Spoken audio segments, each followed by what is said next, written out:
What is going on, ladies and gentlemen of the tribe? How are we all doing today? How are we all doing today? All good? I hope so. I hope so. Chris, how are you? Darth Sion 1972. I hope that's the year of your birth. Steve, how are you doing, buddy? Just after my failed attempt, you go live to show me how it's done. I haven't even looked at it yet. I've heard people say it's easy, but I don't know. It should be easy for my main account because I've got R8 Jocasta Nu and R8 Temple Guard. So I feel like with the pair of them, it should be a bit of a doddle. But we've also got my alt account, and we'll see how low we can try and swing it. We'll see how low we can try and swing it. Mostly average. How are you doing today, buddy? Easy event if you've got Jocasta. Good. Dobe coming in with a whoop whoop. Do do do do do do do do do do. Hey, Cura, how you doing?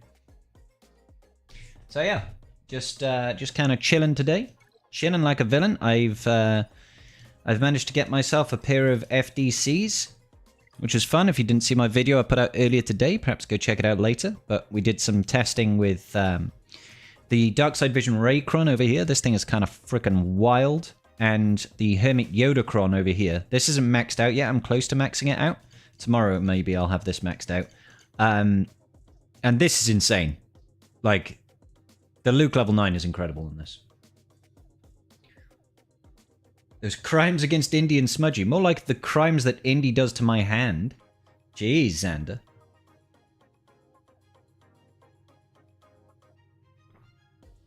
I got clickbaited, got a notification. Is that why can't I fast forward? It's like, Desi is like, I don't want to see the preamble of this guy. God damn it. How you doing, Desi? You okay, buddy?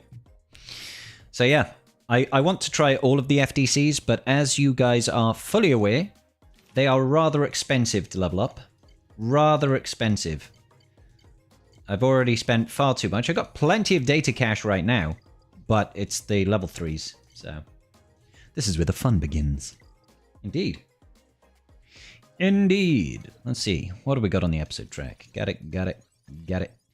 Get it, got it, good, great. We're at 40 Gerda keypads. That's fantastic. That's 2 R9s in the bank. 2 R9s in the bank. But of course, right now, we are saving our R9 mats. We've got R8 Jocasta, R8 Temple Guard, and in a week, we'll have Depa Balaba. Balls Deeper will be in the game. And maybe tomorrow I'll finish Crosshair. Maybe tomorrow. Most likely the day after. 6 more shards. It's unlikely that I get 6 tomorrow, even though I'm refreshing twice. Should get like 5. But I might get like 1 or 0. So you never know. Hey, Balzavai, how you doing? I agree, Sion. I agree. They are... Oh, sorry, it's Darth Sean. I say that. I say that. I don't know if you pronounce your name Sion or Sean. I agree. The Focus Datacrons are really expensive. Prohibitively so, I would say. On more than one front, when we look at like the cost to entry up here, 10,000 episode currency is a lot. It's fine for me, for somebody that doesn't need like Chirotech, for example. I don't need Chirotech, and I can go without buying Omicrons if I really wanted to. And I don't need any finisher pieces, and I don't need any shards. And I can still get the mod slicing stuff, obviously. Still get these things and the micro attenuators. But if you are not buying the episode pass, for example, you'll be hard pushed to afford one of these. You know what I'm saying? In any given month. And that kind of sucks. Then the cost to actually upgrade them is really expensive, which puts off a lot of people from investing in them. So it kind of blows.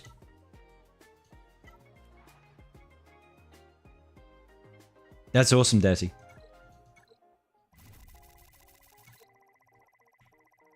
Hey, Arturo, how you doing? Is it possible with low gear guard, no support? I don't know yet, Keith. We're going to find that out today. Hopefully we'll find that out today. The Ray and Hermit ones, though, are way better than any normal ones. For this set, at least, it might be worth it. I mean, yeah, they are very good. They are very good. Like, those two are very powerful. But I even think that this Jawa one's going to be a sleeper. I think the Jawa one's going to be a sleeper.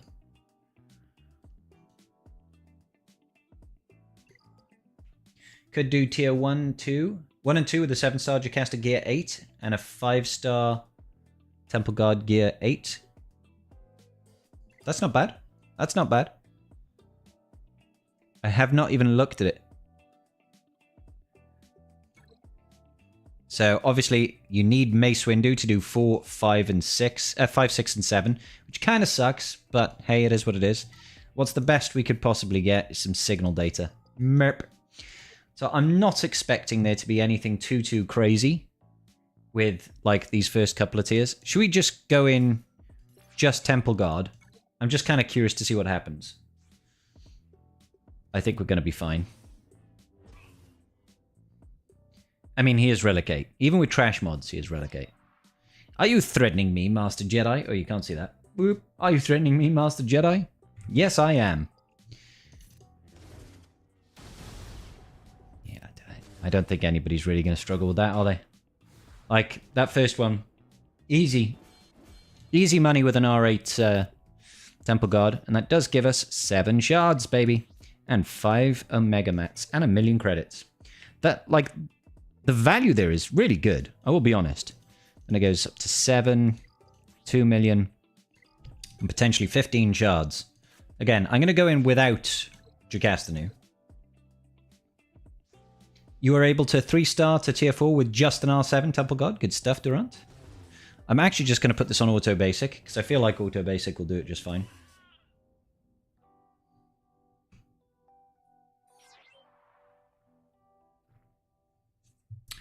Uh, 6-star now. Congrats, Belzevai. Do we know anything about Lightspeed bundles? What do you mean exactly, buddy? What do you mean? Gear 11, 5-star defense mods. You can beat tier 2 easy. Good stuff, Johnny boy.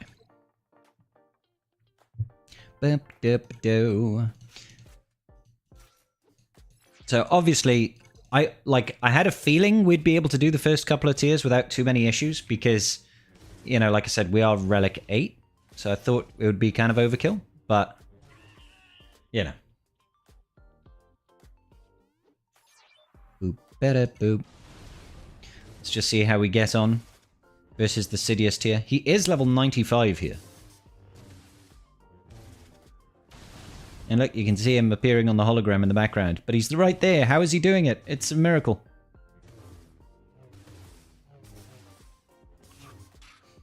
Auto Basic with trash mods. It's a top! That's quite nice, though. Kyrotech. Kyrotech. I mean, you know. It's pretty good. Pretty good. Am I going to test Windu only the R9 tier when it comes out? I mean, I could do. Boop doop doo.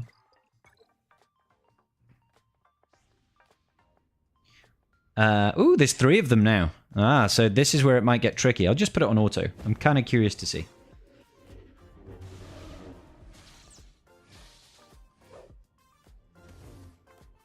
They've got defense up, but also defense down. I do love that triple tap. The triple tap is cool.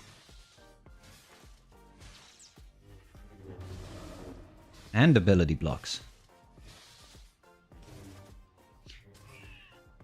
Do. Throw it on out. He is doing a good job of tanking these guys right now. Critical avoidance up.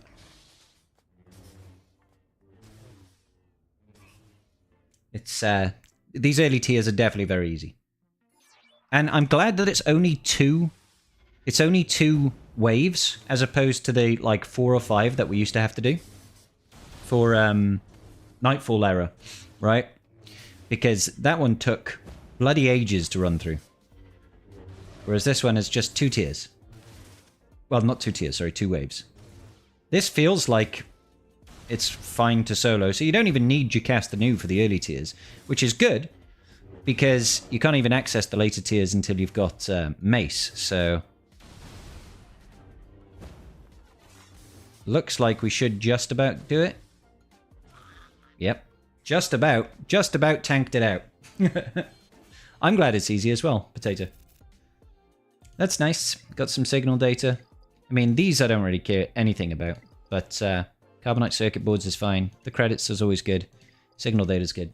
All right. Okay, so what have we found out? We have found out that you do not need Jocasta Nu at all. Now, obviously, that's going to depend on... It's obviously going to depend on how invested you are in your Temple Guard. I don't expect everybody to immediately have an R8 Temple Guard, but literally garbage mods on him. It's just like anything, really. Terrible, terrible mods. But there we go. So that's a good sign. They are Desi, yeah. Yep. Yeah, I put out a video on that quite a while back. Just saying, that's kind of sucky. Can't even attempt these tiers until you've got Mace. And Mace isn't out for another month or so. So, well, Mace will be out in 2 weeks. 2 weeks. So, essentially, we're going to miss 2 runs, I believe. Yeah, we're going to miss this first 2 runs here, because Crimes Against the Republic is coming back on Thursday. So I don't know if we can still see it. Yeah, so you can see it over here. So these first 2, the first 2 runs are the only ones that'll be in the game where Mace isn't available yet.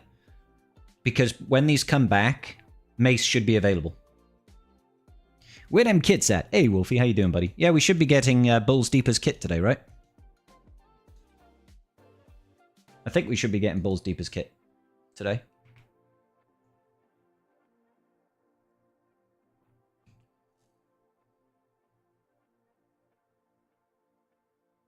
Can Princess Scribbles do tier 1? Well, indeed. That's what we're going to be testing out sooner or later. Have I already done all my refreshes? I think I have of Crosshair. Yes, I've done my refreshes of Crosshair. Am I in first in fleet? I am in first in fleet. We won our GAC yesterday, thankfully, because we went 4 and 5 for the week, which is terrible. But I'm hopeful now that we're back on our upward trajectory. Hopefully get back into Kyber 1 when 3s gets going. Boop, boop, bidoo, boo.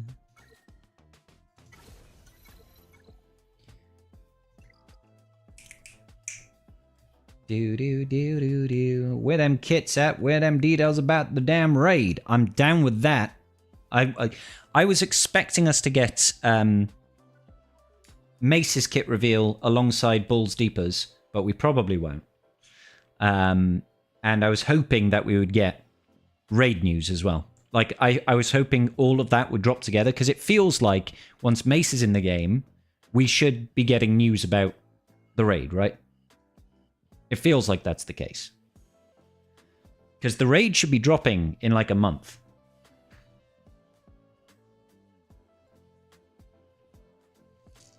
Are the era battles staying forever?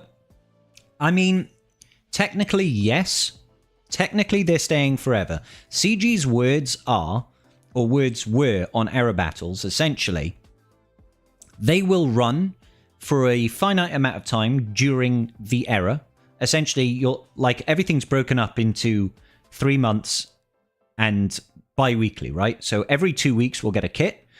On the week off, when there's no kit, you'll have 2 era battles. Like today, it's going to be Tuesday and Thursday this week. So here and here. Then, if we have a previous era battle from the same era, that will be on the Wednesday, right? So you'll have a Tuesday, Wednesday, and Thursday with era battles. As it goes on and progresses, once the era is over, they are going to siphon off almost entirely until you get to a point where you basically never see them. And they might come back once or twice a year, if we're lucky. So they're not permanent, but they do run for a significant amount of time. They did have the cadence, basically, of how it's going to taper off. There'll be times when, like, 3 different era battles are running in the same week, essentially. But that's not going to be there forever.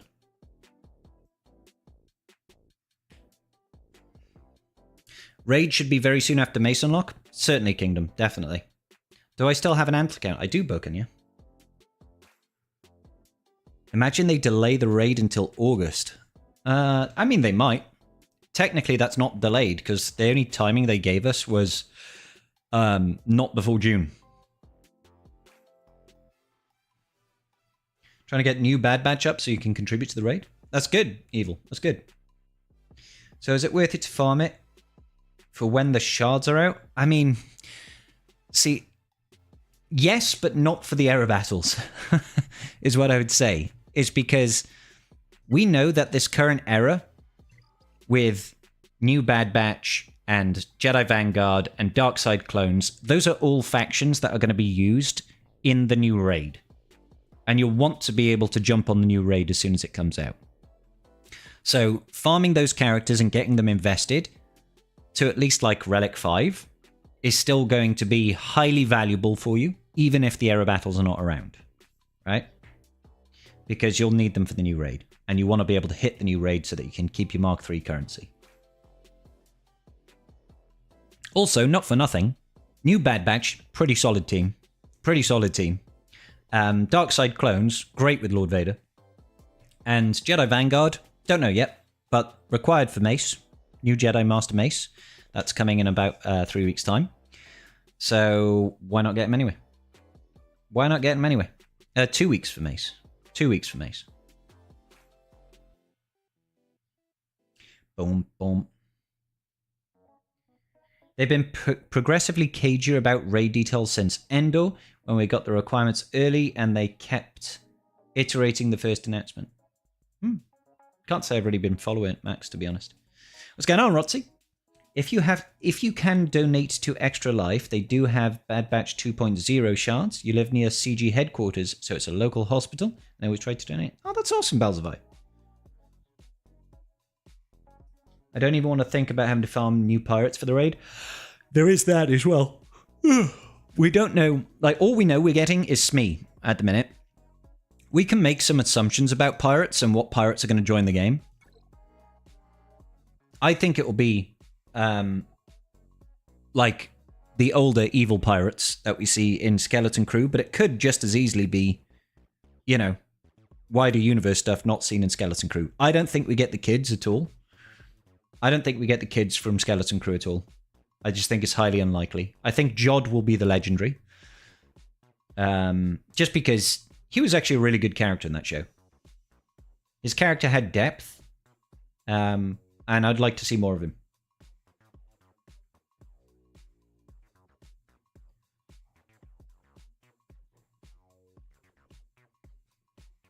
Definitely not getting the kids. Hoping Hondo gets 1 or 2 of his crew.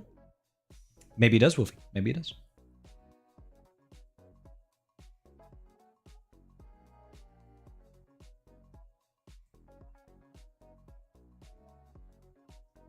Who doesn't remember the pirates at the Jedi Temple Assault or all the old Bad Batch? I know, right, Cervex? Do you not recall them being in Episode 3?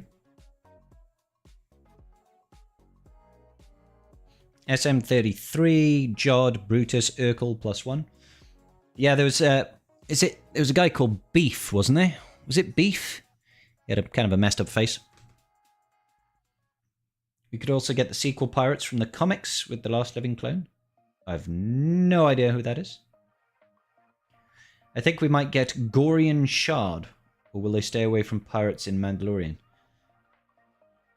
I don't think any of it's off limits. I mean, you look at the characters that we got for Jedi Vanguard, right? Look at the characters we got for Jedi Vanguard.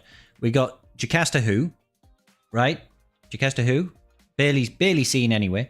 Temple Guard is pretty like obscure, but Depa Billaba as well. Like, obviously, people know who she is if you happen to have watched Bad Batch Season 3, right? But there's very few people that are actually like, oh, that famous Jedi. Yeah, Depa Billaba. Right? And you don't get characters like Quinlan Voss and Sindralig and stuff like that, right? So, if they slide Gorian Shard with Jod Nawud, then CG's off the rocker. Looks at Lord Vader Maul. I mean, you can look at Lord Vader Maul, but you can also look at Lord Vader CX2. You know, what's he doing there? Was he there? I don't recall seeing CX2. Chilling buddy with Lord Vader.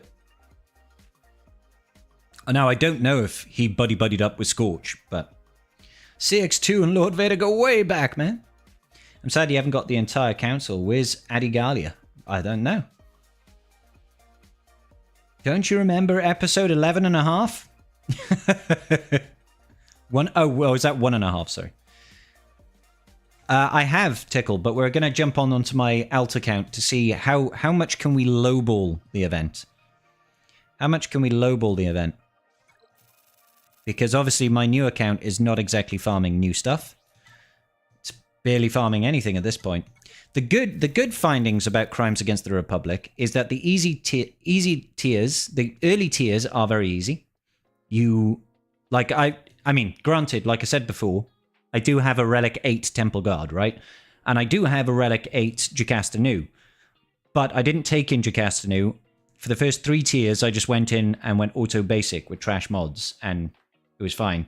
And on tier 4, I just went full auto. But, like, no RNG, just straight up auto, right? Which is great. That was episode 9 3/4. Was it on King's Cross Station?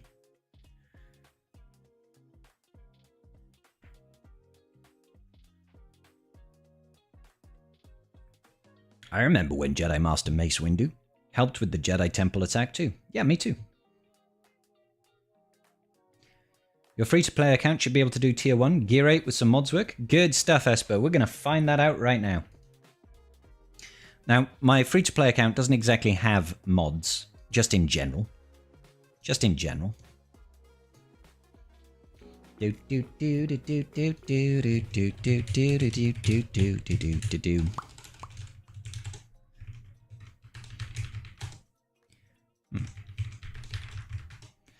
Still learning to use my new keyboard. Do you know how, like, if you use the same keyboard for years and then you get a new keyboard?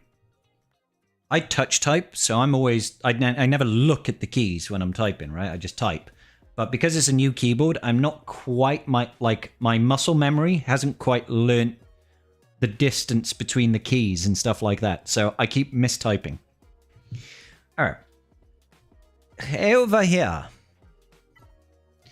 Over here, I've got some of these roads, some of these roads, some of these roads. Am I in the top 50 in fleet right now?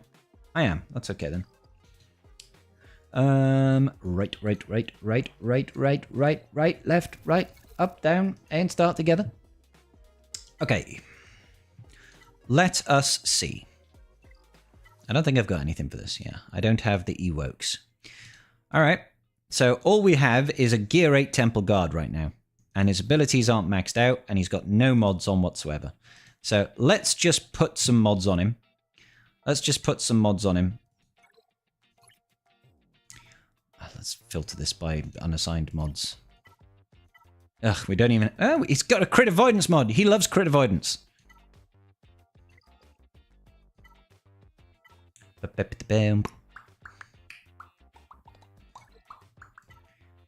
Alright, okay, cool. So, I mean, I don't think he really cares about this. He should probably just go... I should probably be going for a bulk more than anything, but I'm just going to throw on the first mods that come to mind. Let's just see how we get on. We've already got a full set there.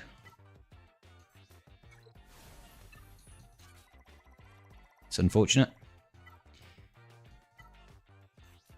Something was... I mean, that's got some speed. I'll take that. Why not? Let's see what happens. Not even maxed out the abilities. Let's just see what happens. Gear 8. And I'm just going to put it on auto. I work from home and I recently changed my work keyboard. We hates it. I use my Razer from the for the work home PC. Ah, okay, fair. Yeah, I mean, I don't blame you.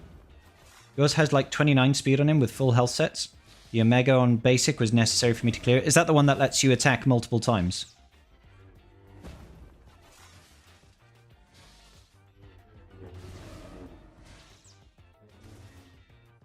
Down with evil. What did down with evil? I did manage to roll a 29 speed cross today. That's huge, dude.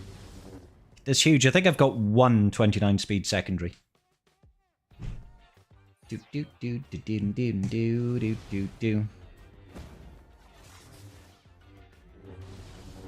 I mean, if it wasn't for that heal immunity, I would feel a lot better.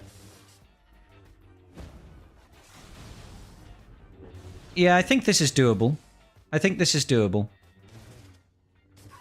Okay, cool. So our first remod of basically the first mods that we get was fine. So what does this do? Target has defense down, attack again, which can't be countered. That would be quite nice. I've got plenty of Omicrons at the moment, Omegas at the moment. It would be quite nice to be able to recover. But I'm not going to change modding. I'm just going to slowly add the Omegas to see where we can get to. Slowly add the Omegas to see where we can get to. Come on. Wump, wump. The stuns are brutal. Do do do do do do do do.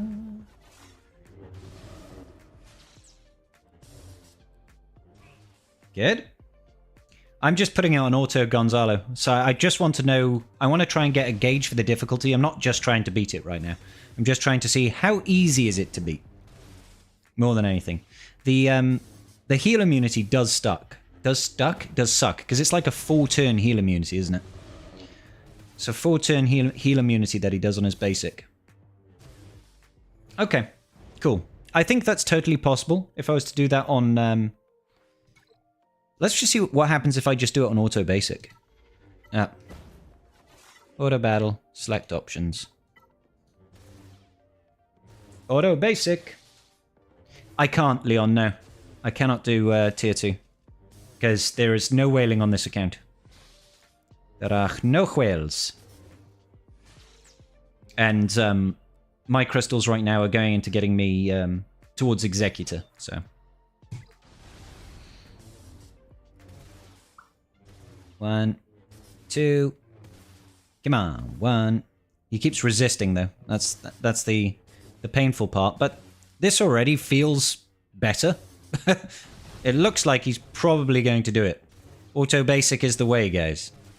Go on. Oh, you got a dot right at the end.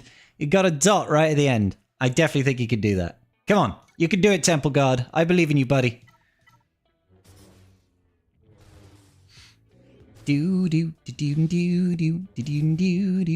think before going into the next round, we'll actually use that first special. Actually, the first special doesn't heal up, does it?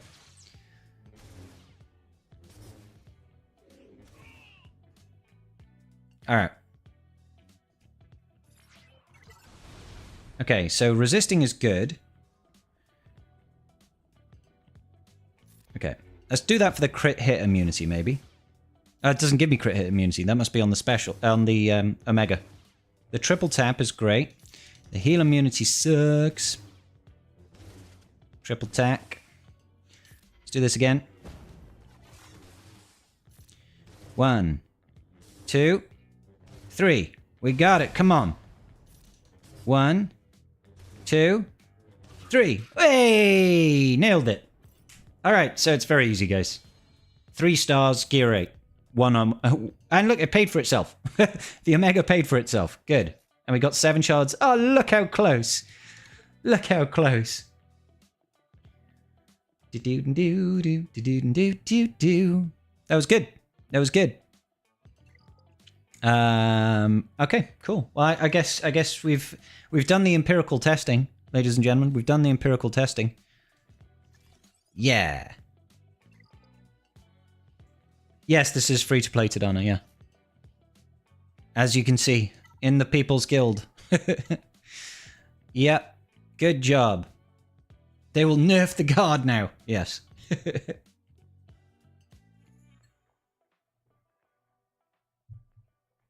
Any minute now. Any minute now. So, yeah, my Temple Guard was not good. 3 stars, gear 8. Trashy mods, literally the first mods that I could pull. And then 1 Omega over here on the basic. I'm sure these would have made it even easier. For each relic amplifier level, I should apply this one. I should totally apply this one. Yeah, so that's good to know. The tier 1 is very, very easy. Very, very easy. We will not be able to find out what tier 2 is because we need 5 stars for that. That's never going to happen. But when this comes back next time, we should be able to get him to 4 stars. Woo!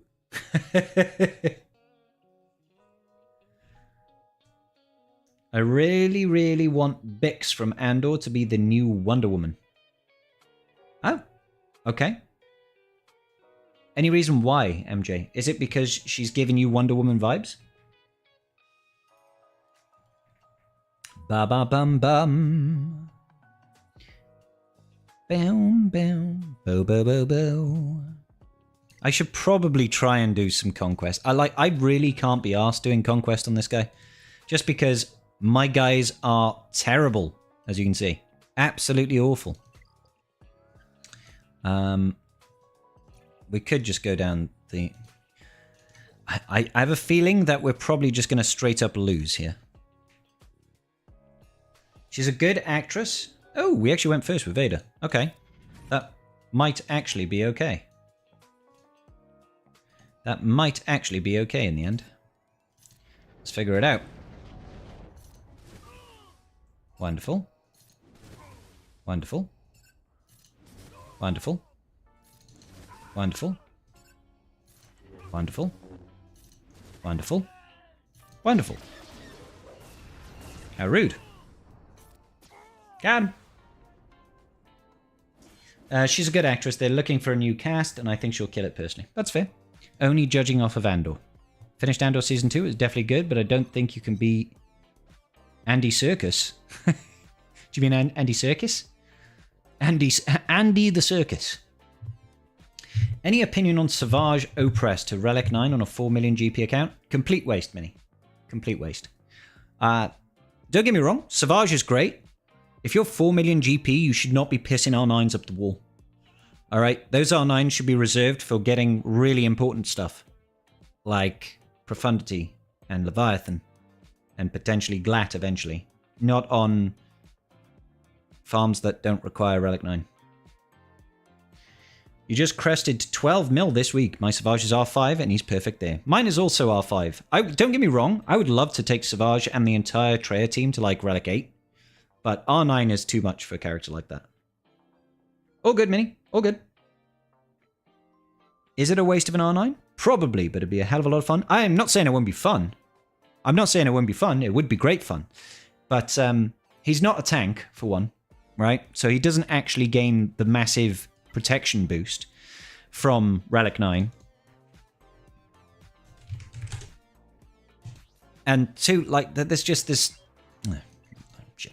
So, he's an attacker, right? So, attackers don't tend to get those big stat boosts to protection and stuff like that. Don't get me wrong, the extra offense will be nice, a little bit more survivable is nice, makes modding him a lot easier, but Relic 9s are still too hard to come by.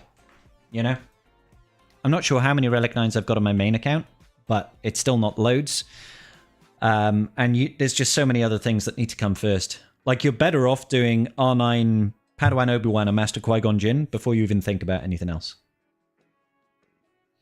Does Princess Scribble power on me? No, as you can see. I don't even have a Jedi team. You know, I could have a Jedi team. I could theoretically build one, but I don't. I don't have one right now. You know? For example, I could invest in Keller and Beck, and that would be a pretty good Jedi to have. I could go Keller and Beck with Master Qui-Gon Jinn, Padawan Obi-Wan, and then I could invest in stuff like Jedi Knight Anakin and Snips, and that would then double dip into fleets and stuff like that, right? Or I could invest in Grandmaster Yoda over here. But, just can't be asked. Or I could invest in Mace. You know, Mace is useful for the endurance, right? There's things that I could invest in, but I haven't done so yet. To be honest, I think after I've finished prepping my farm for the Executor, before I start working on Jabba, I probably will take these two all the way up. Because the easy access to high relic mats would be incredibly useful. Would be incredibly useful. Working on Mando at the minute, just trying to get him up to relics, ready for the Razor Crest. Boom. Nearly there, truth be told. Oh, good. Oh, that's painful. Look at that. Damn it. I could just do this. This feels really expensive, but let's do it. Let's do it. There we go. We just need one more gear piece for Mando to go to relics. It's just another 24 stun gun thingies.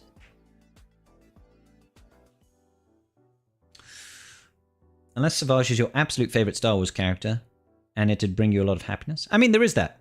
I'm not saying don't do it if you don't need it, like, full stop. It's still a game at the end of the day. You should be investing in characters that you want to invest in. I just know that Relic 9 is just still such a ball ache to get. And you don't want to be looking back thinking, ah, man, I could have saved myself a month's worth of material farming for my Leviathan if I hadn't R9'd Savage. That army does make conquest easier. Well worth a crate or two.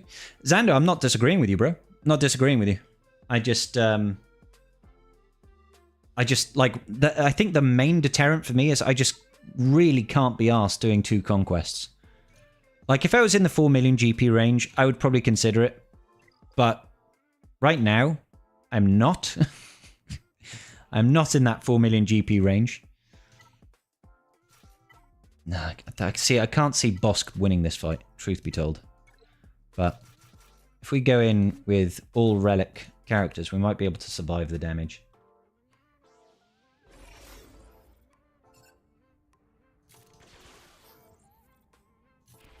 Boo, boo, boo, boo, boo. Can I stun him? Nope.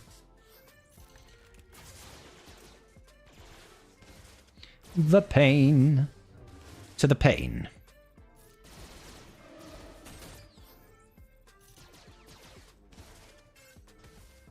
The problem is now is we could...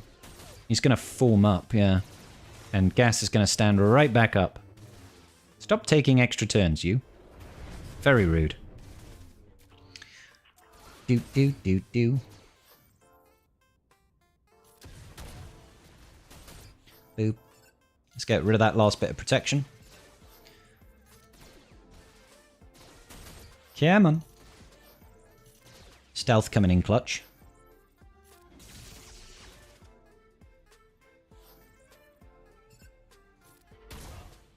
Nice!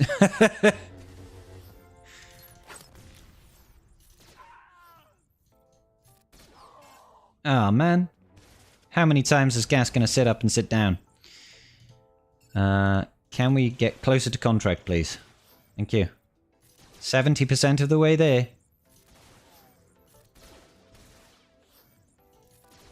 I would love to be able to taunt with Bossk. That would be neat.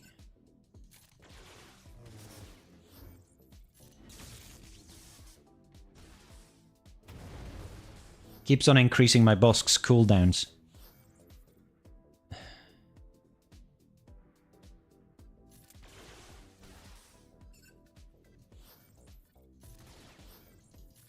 Oh, there's contract at least. Welcome back, Gas. We've managed to survive somehow. Lord knows how. The dodge.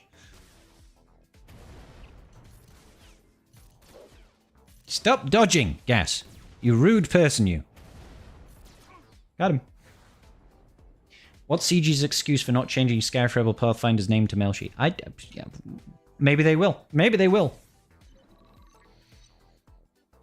Especially on TB week. I feel you, Harry.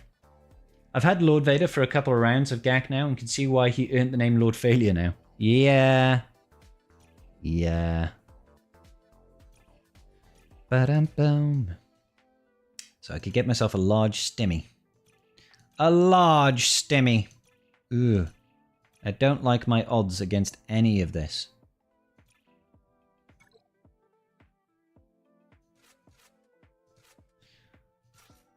I do not like my odds. I mean, we could try Geos. Let's see what Geos can actually do. So I have Gear 12 Geos. That's a team with synergy. Oh, this is a terrible team to take against this. Awful team to try and take against this. Vader himself will solo me. We're just going to keep them fully healed the whole time, I think. Feel like we have to go over here and attack Vader. Yeah, look, we're just healing them. we're literally just healing them. Maybe I can get a lucky spy one hit off.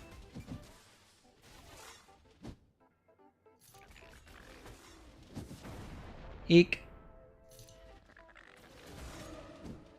Yeet. Nice. No. That's kind of good. No. The pain.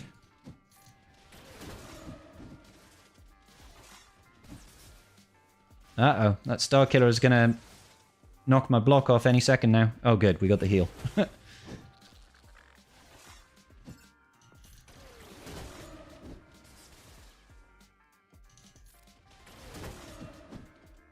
Please let me kill Star Killer. Nice! Yeah, go Geos! I'm so surprised that Geos won. You want to trade? I have 5 conquests to do. Nope! Not even a little bit, Tadana. My regular Mando, he's at gear 8. Lord Vader plus Darth Vader shine in Conquest, however. They can 2-man just about every iteration. So they can carry the X must survive. I don't use Lord Vader a lot, I'll be honest. What was this next team? What was it? Maybe Geos can work here. What do I think of Lord Vader and his new pals? I have them all at R9 and I'm happy with how they perform. Yeah, I think they're good. I think they're good. I think they've done a pretty good job of rebalancing Lord Vader. He's not undefeatable by any stretch of the imagination, but he's also not terrible. So I think they struck it well. Alright. Let's see if we can just get rid of this B1 battle droid and make our lives a little bit easier. There we go. Yeah, let's heal up. Focus on the Alpha. Ooh, go on, take out the Alpha. I really don't want to use the big hit here. Good. I'm so glad he didn't one-tap my Geo. My GBA. Got him. Let's actually go after the Brute just to get rid of him. Wonderful. Huge hit on Django. Nice. Geo's coming in clutch. That Barra Star Killer team is really tough early on. I agree, Zavel. Hey, Diesel Cheese, how you doing, bro? How are you doing today? How are you, sir? I speak English. I learn it from a book. I mean, we got some stuff. We got some stuff, but... yeah, probably Ruthless Offense, maybe?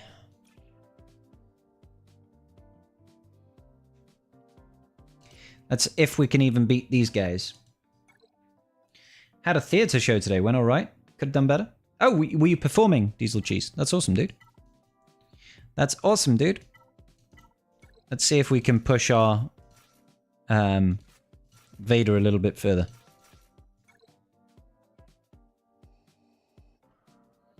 You run the tech. Ah, I think you've told me this before. I think you have told me this before.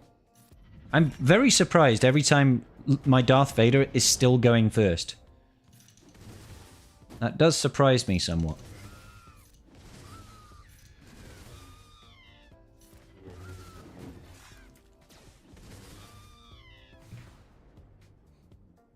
At least they aren't R9 murder bears. I wish I could say the same for my main account. What's the farthest crate I've got on free-to-play? I don't really do it, Spy. I don't really do it. I tend to, literally, if I'm going to do Conquest at all on my free-to-play account, I'll get the first crate. Because I cannot be asked. Genuinely can't be bothered trying to push it. If I was 4 million GP and I'd be in hard mode Conquest, I would be encouraged to try and go further. But after doing it on my main account, I really just can't be asked. I'm just like, ugh. I have none of the toys on my free-to-play account. So it's so much harder to try and push through. And because it's not my main account, I'm less motivated, you know? I'm less motivated. So I just tried to get the first crate. If I'm doing it at all. I'll be like, yeah, I'll get the first crate and settle for that. Because just cannot be bothered. But that was pretty positive in terms of Crimes Against the Republic. Nice, easy event. Should be able to get a free 4-star out of it at the least. Extra shards is always good. That'll help. Ooh, we can go ahead and farm our ship. Working on getting the Marauder.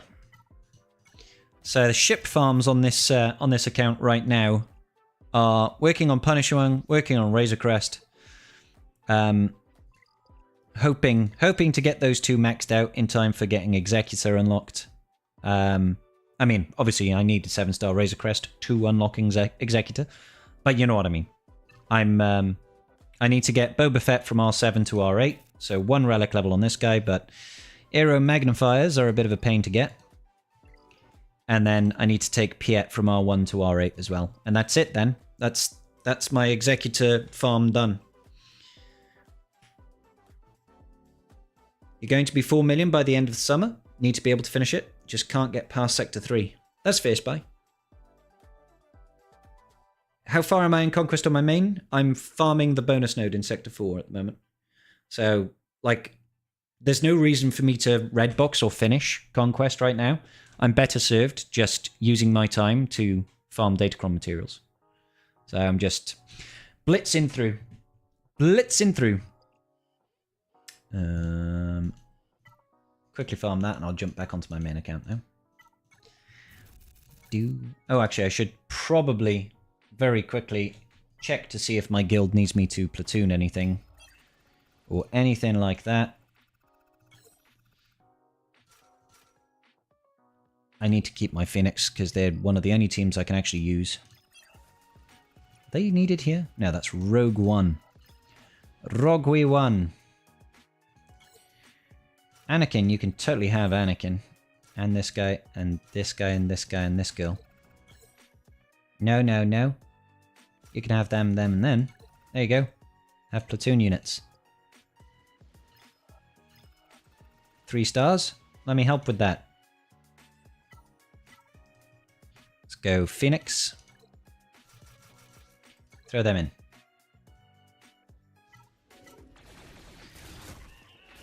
Not far from Executor. You're 79k from 13 mil now. That's sick, Alexander. There is no 12-hour timer against... No. That we shouldn't... Like, I say we shouldn't. We probably won't see double refreshing error battles again. I wouldn't be surprised if CG lets it slip into one in the future accidentally, because some code will get reverted back and then they'll reintroduce that bug at some point. But I don't think we should expect it to be back. When you get GOTB, do you think to make a new... I mean, I could theoretically do it now. If I just did some proper modding for those geos, I could probably do the What mission now. They've got enough gear. No, this is Hoth. This is the very first TB. Because this is a very small guild. This is an early game guild. And it's full of free-to-play players. It is the free-to-play guild.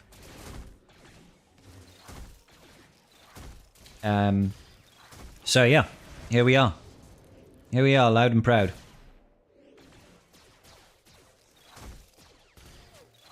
Come on, you can do it, Phoenix. I believe in you. These guys are all like gear 8, I want to say.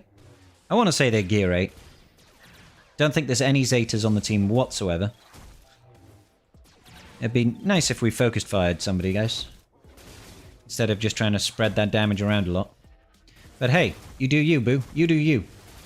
Yeah, this is my free-to-play out. Boo-doo. Got him.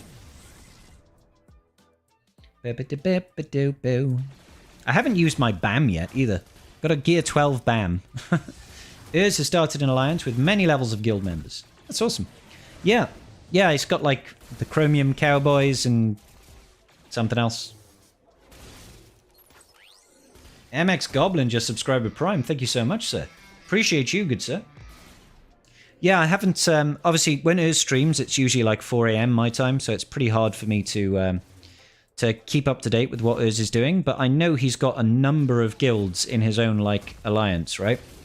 So I hope he has good times with that and lots of success. I imagine Urs has got a massive following, so I imagine it's probably doing quite well. All right, we got the ball rolling now. Just a little bit of targeted focus fire there. Do-do. Ba-ba-dum-bo. It is kind of fun to go back and just see what Hoth is like, or remind myself what Hoth is like.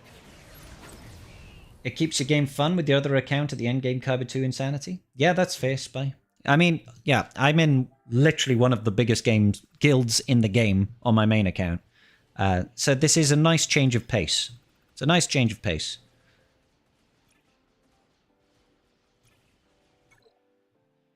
I mean, this ain't gonna go so well. It ain't gonna go so well. But, you know what? We'll take it. We'll take it. We'll see how we do. I kind of just want a basic here.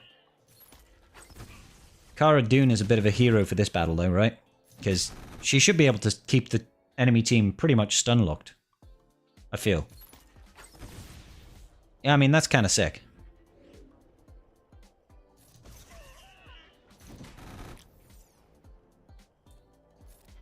I guess we go Whistling Birds.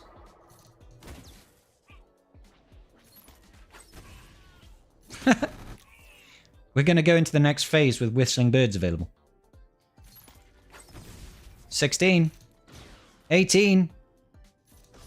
20. Go birds. Yeah. That's great.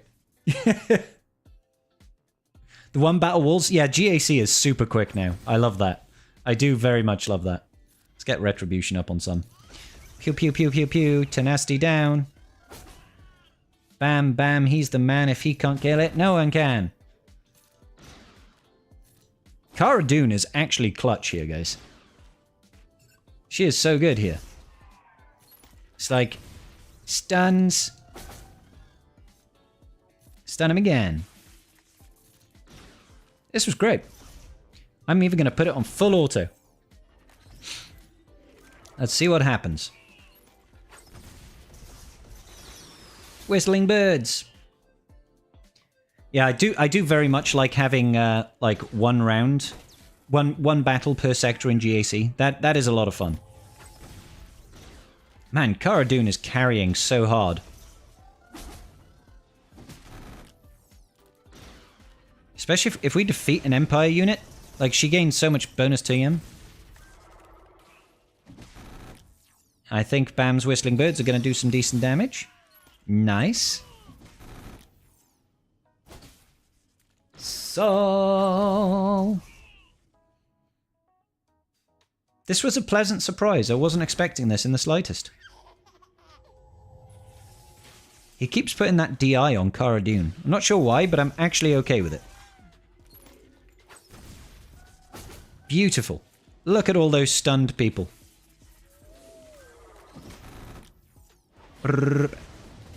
Oh, you ability blocked my Cara Dune. Oh, okay, good old IG-11 over here. Coming in clutch. Whistling Birds? Yeah, baby. Yeah, baby. Beautiful. This is the top tier quality content that you tune in for, guys. No, Bam is gear 12. The rest are gear 8 or something like that. I want to say. So, Grief is gear 8. Bam is gear 12. Cara Dune is gear 7. IG-11 is gear 8. Creel is gear 8. So, they're all low gear. Except for Bam, who's gear 12.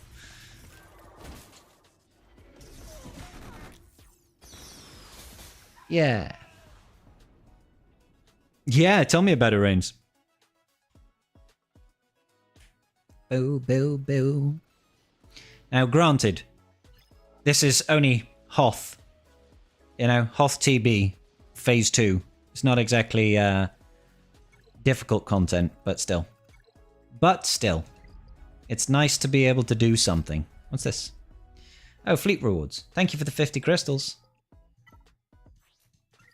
Maybe we'll get lucky enough to have some more Razor Crest shards. We can see them down here.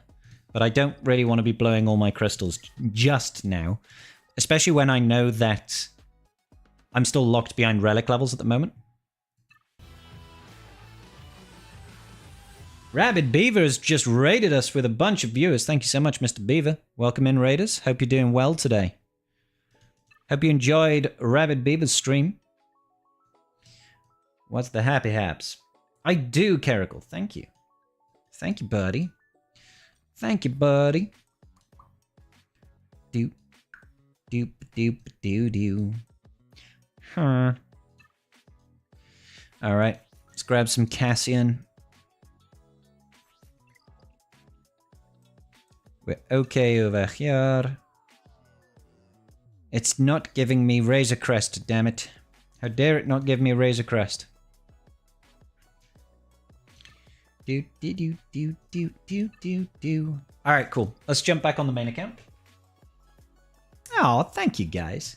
You guys are so nice. I'm sure Rabbit Beaver didn't force you to say that, right? At gunpoint.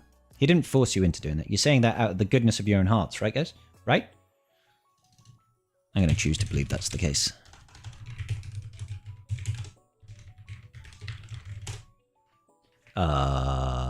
Cactuses. Don't you lie to me now. Cheese. Not at gunpoint, at Beaver Army point. I don't know which is worse, truth be told. From one bald man to another. I meant it though. Ah. Good. I'm glad, Caracal. Can I have my kids back? Oh, dear me. All right. Back on the main account. Yay, first fleet. We love it. We love it. And I've done all my raid battles as well. I did all my raid battles. Got to make the most of this whilst we still can, because we should only have this raid for about another month. There or thereabouts, most likely. The end is nigh before the new raid drops. Hopefully we'll get some kit reveals today. Hopefully we'll get some raid requirements. And hopefully raid mechanics. That would be great, wouldn't it? Wouldn't that be sweet? Wouldn't that be sweet if we could actually hear some raid news? The good news is that the Crimes Against Republic is pretty easy. That's pretty easy. Even on my free-to-play account, I was able to max it out. The first tier. Because I've only got a 3-star Temple Guard. But Gear 8, 1 Omega. Easy money. Easy money. It's what made Pinocchio want to be a real boy. I'm not a puppet. I'm a real boy. Alright. Give me more stuff. It's not enough. What mods did I put on Temple Guard? Health? I haven't modded him properly yet. So even like I soloed all of those tiers with just Temple Guard. I didn't even take in Jocasta because I wanted to see, do you need Jocasta? The good news is you don't. But these mods are literally just, I mean, you can see for yourself. We've got 3 offense mods, a health set, and 1 speed mod. This is just trash that's put on there. Literal garbage. So when the team is done, I'll probably remod him for 3s, to be honest. I'll probably remod for 3s. I might try some, I don't know, Kelleran Beck, Temple Guard, Jocasta new setup for 3s. So I might mod them then. But for now, I'm not bothering.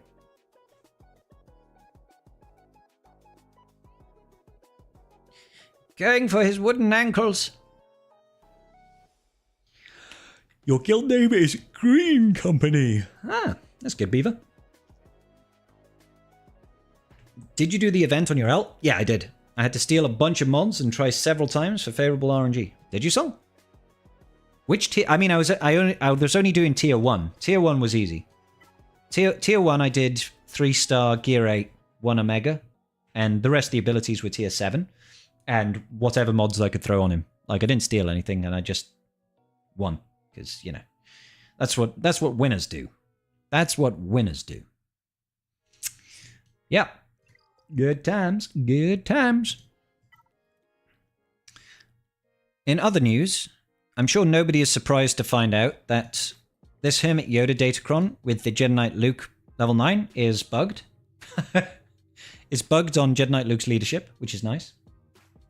Sidious kept messing you up? Yeah, that's fair. Is it what wieners do? Yes, it is. Finally 3-starred it. Good. I mean, that's the funny thing about that event. You can't really not 3-star it in the lower tiers, right? Because you've only got one unit. You either 3-star it or you're nothing it. He keeps taking bonus turns? No, the bonus turns are fine. It's bugged with his leadership. It's decreasing the cooldowns on Heroes Arise, like by 4 times instead of once. So I'll show you what I mean. Let's get the clip up. So I did a video on this earlier today, just taking a look through. But so Heroes Arise, the ability down here, you know, his leadership ability. I know it's behind the thing. This has got a cooldown of 10, right? So you use it, 10 cooldowns. But watch, we use it, and then when it goes to Luke's turn, you can see how it's got 9 on the cooldown right now, right? That makes sense. Cooldown of 10, use the ability. Luke gets a bonus turn, therefore 1 turn less, 9 on the cooldown. Now, Luke gains a bonus turn whenever he uses a special ability right now. So when he uses, say, Stalwart Advance, he'll gain a bonus turn. On that bonus turn, you would expect his leadership to go to 8, right? Right? You know, you use the ability, it goes to 8 because you've taken 1 turn. Right? That makes sense. But we use the stun and boom, look, it's 6. So it's gone from 9 to 6. It should be 8 and we've got an extra 2. I don't know why. That's weird, right? And now it's 6. So we use an ability. He'll take a bonus turn, right? So you'd expect it to go to 5. But no, we use the special ability. Wait for it. Oh. Bonus turn is now 2. So it went 9, 6, 2. Huh? That doesn't make sense, really, does it? You're like, oh, that's interesting. Now it's at 2. You'd think, like, the next time somebody takes a turn, it would be at 1, right? As long as it's not Revan, because Revan doesn't count. But it's immediately gone to 1. Like, it's available now. Shouldn't it be 1? Not available? Something's messing it up. Something's messing it up. I think that's just against Leia, though. Against Lord Vader, it went down normally. Is that right, Legend? It doesn't make sense. Doesn't make in real life sense, but it makes perfect Swigger sense. It is on a shared cooldown, yeah, Lando. It's on a shared cooldown. So why is it? It doesn't make sense. Like, it's like, okay. And then we've used it, we've gone back, and now it's on 7. This kind of makes sense. I think I know why he's used it then, and it's gone down to 7 on Luke's turn. It's because Jedi Knight Cal Kestis is taking a bonus turn there. So that's an extra turn off of the cooldown of this, right? So it would have been 9. Should have been 9, right? And then 8, but it's taken an extra turn. And I think it's because Luke has tried to take a bonus turn in between, and that's sort of ticked off. Not sure, though. Not entirely sure. But yeah, it doesn't make a whole lot of sense what's going on with it. And then it was at 7, right? So you'd expect 6 when we go back, but it's now on 3. So it's like very inconsistent. No, he's not, Kada, because my Datacron is not maxed out, and Hermit Yoda only decreases his own cooldowns when it's maxed out. So if we take a look at it, whenever Hermit Yoda uses a basic ability, he reduces his cooldowns by 1. He doesn't reduce his allies' cooldowns, and I don't have it. So it's not Hermit Yoda. So I'm not sure what's causing it or why, but it's doing it. So yeah, who knows if that will get fixed or how long it'll take. But it's fun right now. It's fun right now. Ba-ba. Yep, so take advantage of it while you can, I guess. I will max this out because I like the extra stats anyway, and it's a good Datacron. So CG, fix your game? Fix your game? Maybe? Maybe fix your game. But Heroes Arise is a global ability, so technically it's also Hoda's ability, no?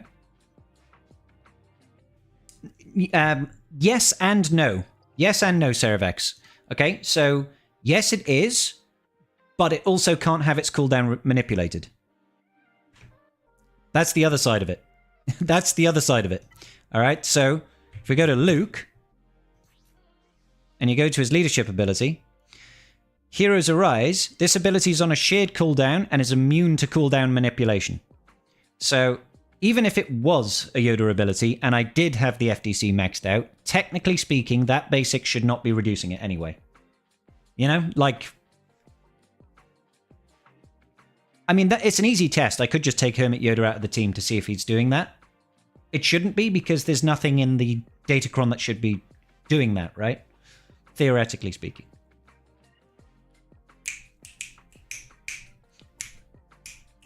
I mean, most of the time, Hermit Yoda isn't even assisting, and the cooldowns are still getting all wonky. All kinds of wonky.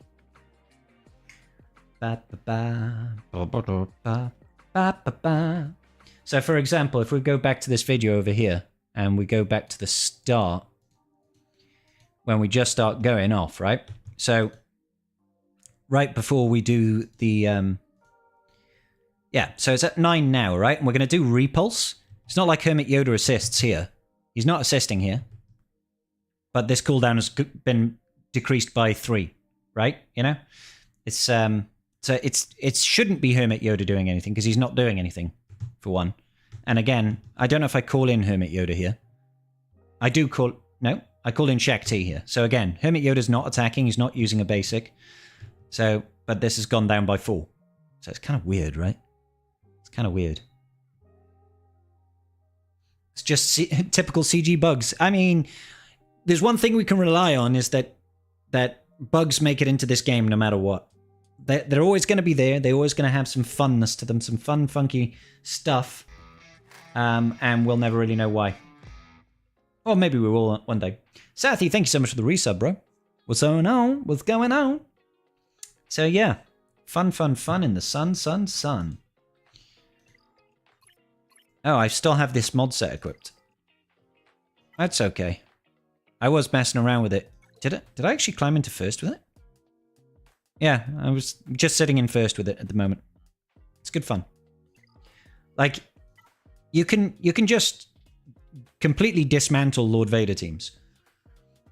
It's ridiculous. He's going to go first because I can't outpace Lord Vader with JML. Hopefully I get some ability blocks. Ability blocks across the board, that's nice. We'll just pass over to Luke, and then we'll go... Let's just do... let's do this. Gain the bonus turn. We'll do this. Gain the bonus turn. We'll do this. Gain the bonus turn. We'll do this. Gain the bonus turn. We'll do this. Gain the bonus turn. We'll do this. Gain the bonus turn. We'll do this. It's pretty ridiculous just how much you can get done. Let's see. Yeah, I might as well. Let's focus in on Lord Vader. Let's see if we can kill Lord Vader before he gets a turn. Do this. Pass it back over to Luke. And then we can do this, I guess. And then we'll do this. And then we'll do this. And then we'll do this. And there's, like... And that's not bugged. That's just how the Datacron is supposed to play. Like, that's how it's supposed to work. Which is great. Let's go after Apo, I guess. Go on, Hermit Yoda. Pass me some turn meter. Pass me some turn meter, buddy. I love that turn meter. Give me more turn meter. Oh, nearly had him. Good. Can't target that CX2, unfortunately. Alright. you have. Why not? Why not? Armor shred. It's a good job they did so many things, right? It's a good job the enemy Lord Vader team did so much. They did loads of things. JML took one turn. JML did, he's not there. He's not there to steal the show, guys. Luke is the star. Luke is the star, and that FDC isn't even maxed out. I will say though, it's not a defensive Datacron. Like the AI will not play that very well because they won't use the turns the correct way with Luke, because you have to basically prioritize inherited teachings because it's got a cooldown of 2 to just. You have to go inherited teachings, stalwart advance, inherited teachings, repulse, inherited teachings, stalwart advance, inherited teachings. You know, you have to do it that way and then try and swap the turns back over to Luke to get him to take like 72 turns in the first 5. It's also fun if it works against Leia because she normally kills all cooldown manipulation.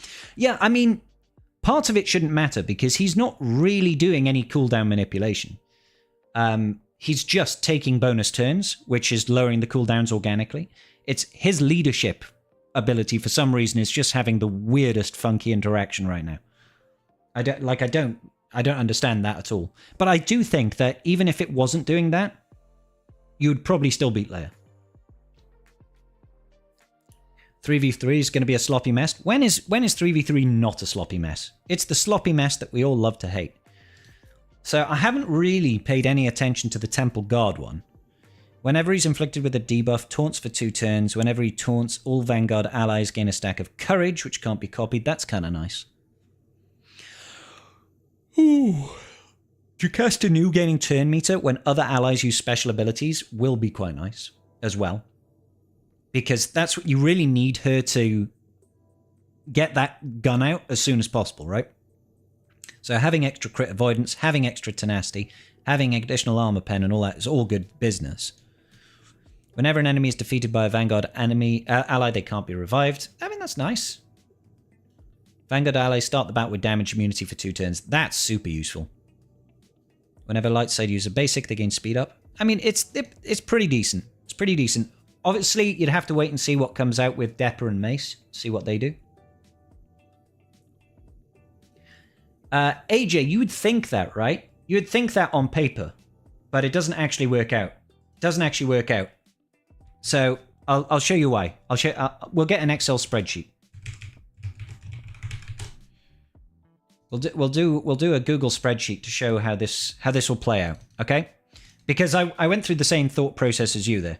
I went through the same thought process as you. So, for example, if we were to go focus on Repulse, right? Repulse has got a cooldown of 5. So let's say turn 1, you repulse.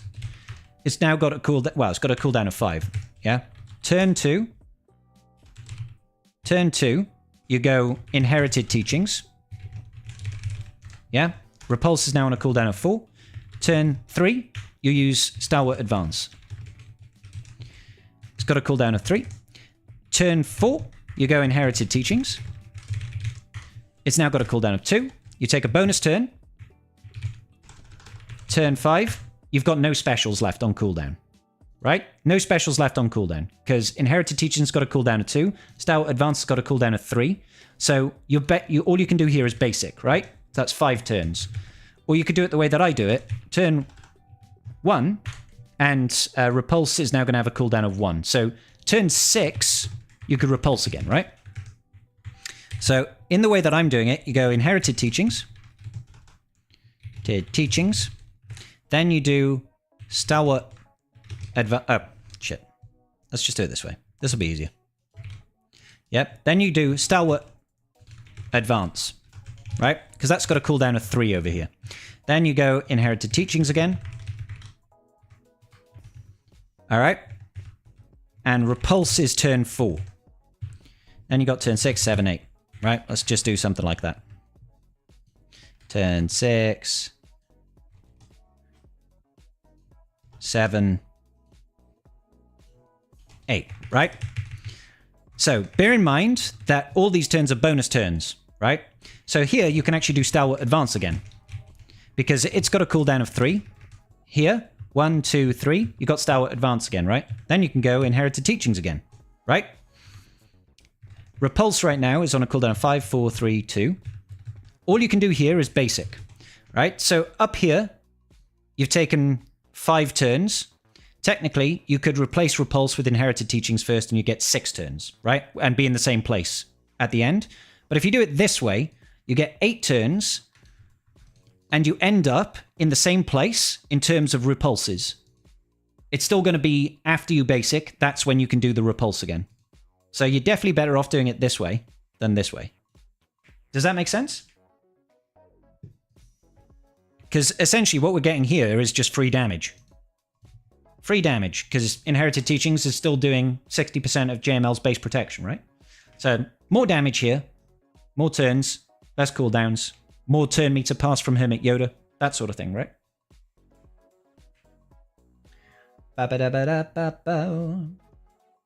Hopefully that makes sense, AJ. Which focus cron would I prioritize? Also, hello. Hey, Slash Van Rhodes, how you doing, bro? It's a tough question. I think they operate differently. So, Darkside Ray, one, shows promise, but shows promise more in a defensive setting. I think you can still beat it with Bane, but it's going to be hairy. If you got a Bane with like loads of max health, I think you'd be okay to take on Slacker with the Darkside Vision Ray cron. In 3v3, I think Bane is going to walk Darkside Vision Ray cron.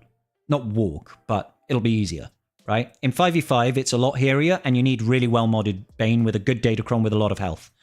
I feel, right? But at least SLKR has got better defensive capabilities, I feel, than the Hodocron. The Hodocron is definitely an offensive one because the AI will not do this. The AI won't do this. The AI will do something like Repulse, Stalwart Advance, and then Inherited Teachings, right? And like that's it. That's bonus turns over. Maybe it'll do it won't even do Stalwart Advance again. You know, it'll fuck it up. So this is not great defensively speaking. The AI is dumb. So I think it'll make it very easy to beat. Anyone know if the Era Battle can be done with a Gear 7 Temple Guard and no Zetas? Ilya, I did it with Gear 8 and 1 Omega. Level 7 on the other abilities. No Zetas. With trash mods. But not. I did it at Gear 8, not Gear 7. So yeah, this is definitely, in my opinion, this is the best way of doing it. Just because you're balancing Inherited Teaching, you're prioritizing Inherited Teachings for extra turns.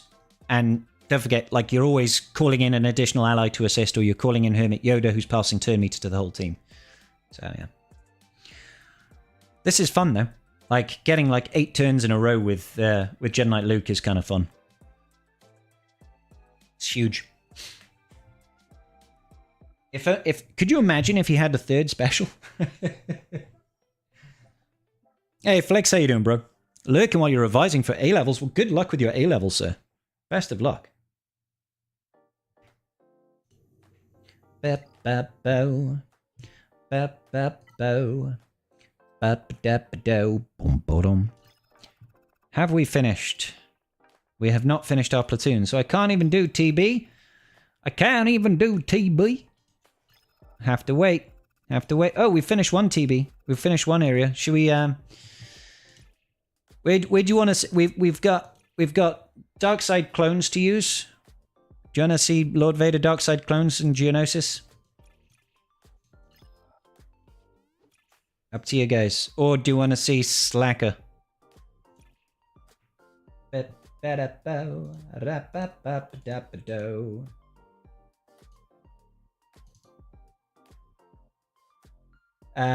So yeah, I would definitely...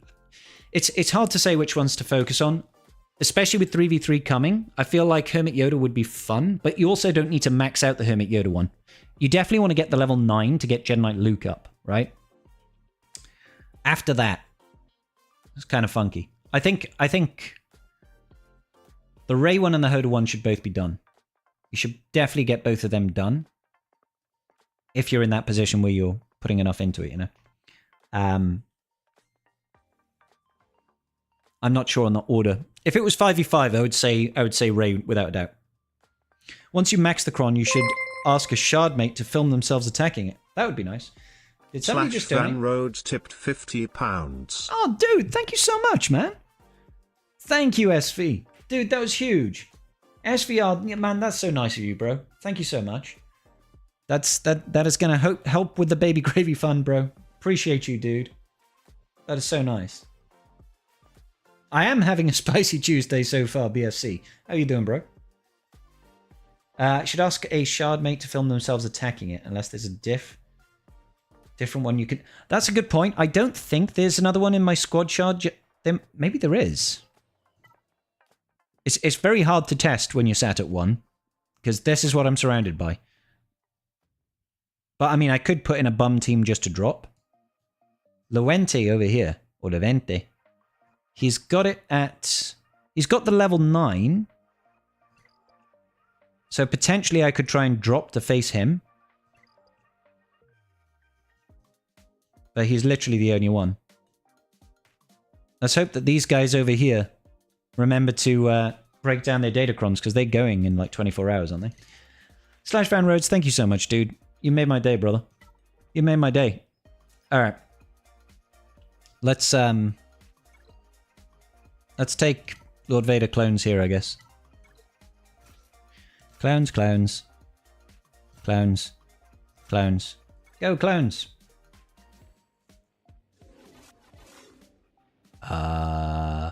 Order. Depends, Tonic. It depends. Like, generally speaking, if you've got a lot of datacrons and you're going to max out your data cache, you're better off breaking it down yourself. If you don't have a bunch of level 9s and you don't have, you know, a lot of data cache on you already, you don't need to break it down. Like, generally speaking. But if you've got like 30 level 9s, you probably want to think about manually doing it so you can invest in the new crons. And not lose out, you know? The one I've been battling on my alt has it at level 14 for a week, and it's stayed camped at first. Really, Jay? The only thing you've consistently beaten it with is C-Bane. Nice. Only like 2 9s and a farm from Max DC. Nice. Alright.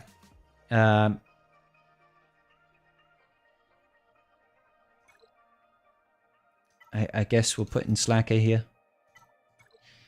Boop, boop, boop, boop. This one's always a little bit on the spicy side. How dare you? Nice. Yeah, let's just siphon for a bit of fun. And a base... How dare you miss? Summon in the additional unit. Crew, no! I need you! That was some good damage. My Ray! Oh well. Bye-bye. You're pleasantly surprised at how easy the available pieces of the Era Battle... Oh yeah, for sure, Entity. It is actually very straightforward. Like, completely different. Completely different to what we experienced with Nightfall Era, right? Completely different. Okay, what should we use against this? As soon as though I used my GLs here. Inquisitors. Oh, of course, we're not doing the Reaver mission today. Why did I think we were doing the Reaver mission today? I was like, Inquisitors? We can't use Inquisitors. Let's use Inquisitors. The Pimp Quisitorius. That looks about right. I don't think I've ever tried Inquisitors here. How did my crew die? He tried his best. Tried his best to not succeed. He did a jolly good job of it as well. Yeah, we could do this. Jiho Soldier. Lots of AoEs. Heal immunities. Oh. Oh, nice. Blowing up the board. Love to see it. Right. Well, I'll get lots of hits in on the Nexu. Who's next to? Let's get some damage immunity. And some Armor Shredderinos. And... should we heal her up? That's a yes. Big hits.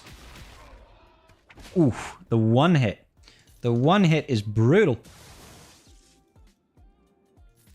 I feel like I should bring in the extra boy just for good measure.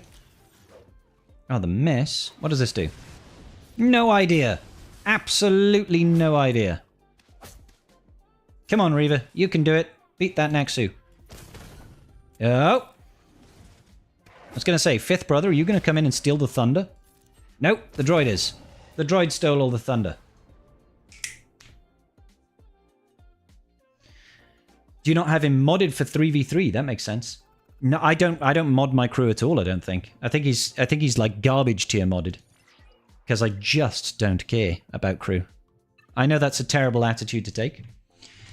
Kylo. He's modded for defense and health. Only R7, mind. So he's got health primaries, health primaries, health primaries. That's actually far better modded than I thought he would be. 100k health. But yeah. He died. Do. But to be honest, like, on that mission, it really doesn't matter. Like, Slacker just carries. Slacker carries harder. Carries harder. I'm so not doing that fleet mission because I would like to maintain a grasp on my sanity today. Well, the guild being slow with their operations today. Very slow with their operations today.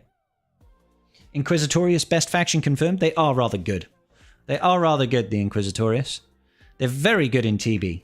They're very good in Conquest as well. Big fan of the Inquisitorius in Conquest. Especially if you've got those Amplify Agnies running. Those Amplify Agnies make a big, big difference, baby. You know what I'm saying?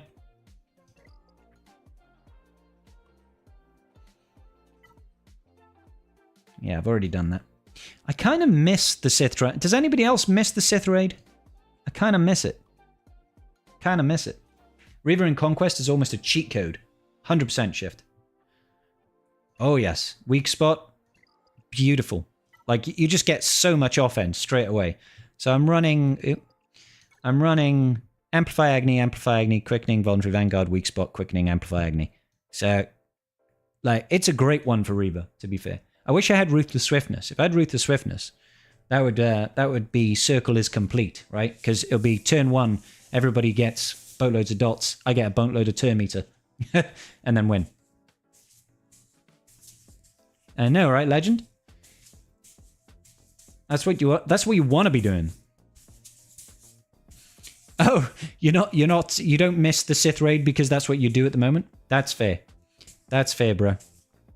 I think that's part of the problem with the raid structure, is that if you are doing the same raid over and over again, it's going to get repetitive. There's only so many times you can do the same raid and not get bored by it. They really should make this rotation. It should be raids happen once a week and it just cycles. It cycles through Pit, Tank, Triumvirate Raid, Crate Dragon, Speeder Bike, Battle for Naboo. That would be great. That would be great. But then they would have to completely rebuild the old raids. They'd have to give us new custom-made teams that you'd have to do for it. And then our investments would take so much longer for us to get a return on. So. Keller and Beck lead with Army Padawan Obi-Wan gets like 2 times the stacks of Padawan's lesson.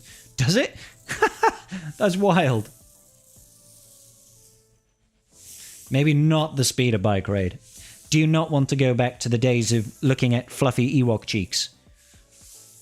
I will say though, the art on these is great. Like the Crate Dragon looks fantastic. This chase scene through Endor looks great. The Battle of Naboo here looks awesome. They did really good job with the artwork. You know? All of these are good. Like, they nailed it.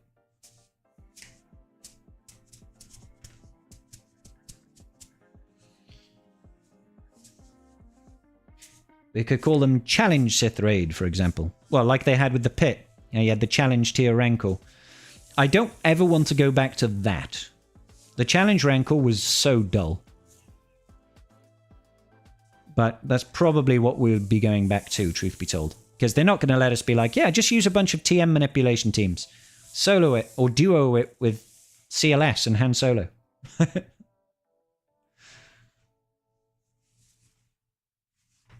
Good times. Good times. I should poke Meathead and say, "Hey, Meathead, we getting kits today?"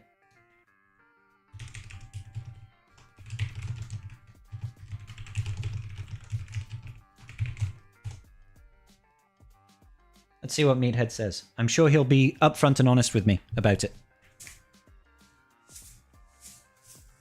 Everyone in voice chat at 1. We must post our scores at the same time. Oh my god. Like the first iteration of the challenge tier rancor was cancerous. Like, we used to have people holding on to scores for like half an hour, 45 minutes. Like, that was not the way to play a raid. Hey, Kit, are we getting some meat today? Right on our head? I hope so. Well, who knows? Who knows? Meathead might spill the beans. He might if he's feeling kind and generous. Oh! Extra Life Charity. Let's take a look at this Extra Life Charity thing, because I didn't see this yet. I didn't happen to notice this. Extra Life Charity Drive kickoff.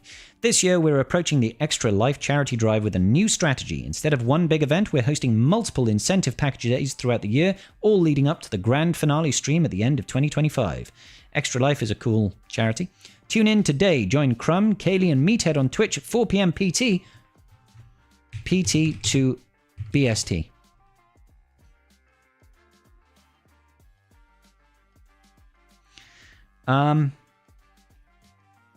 Yeah, I don't think I'll be joining that, guys. That's midnight. That's midnight. That's midnight for me. I don't want it to be midnight for me. Couldn't they have done it like 1 p.m.? Maybe then I could... Oh, that would be now. Wouldn't that be great? Or maybe 2 p.m. You know, I would be okay with that. Or maybe 2:30 or 3. Even 3 is getting a bit late. But 4 p.m. is definitely... It's past Scribble's bedtime. Past Scribble's bedtime. Our cause. We're proud to be raising money for the UC Davis Children's Hospital. You can learn more about their incredible work over here. Where to donate. Here we go, guys. Post this in the chat for everybody.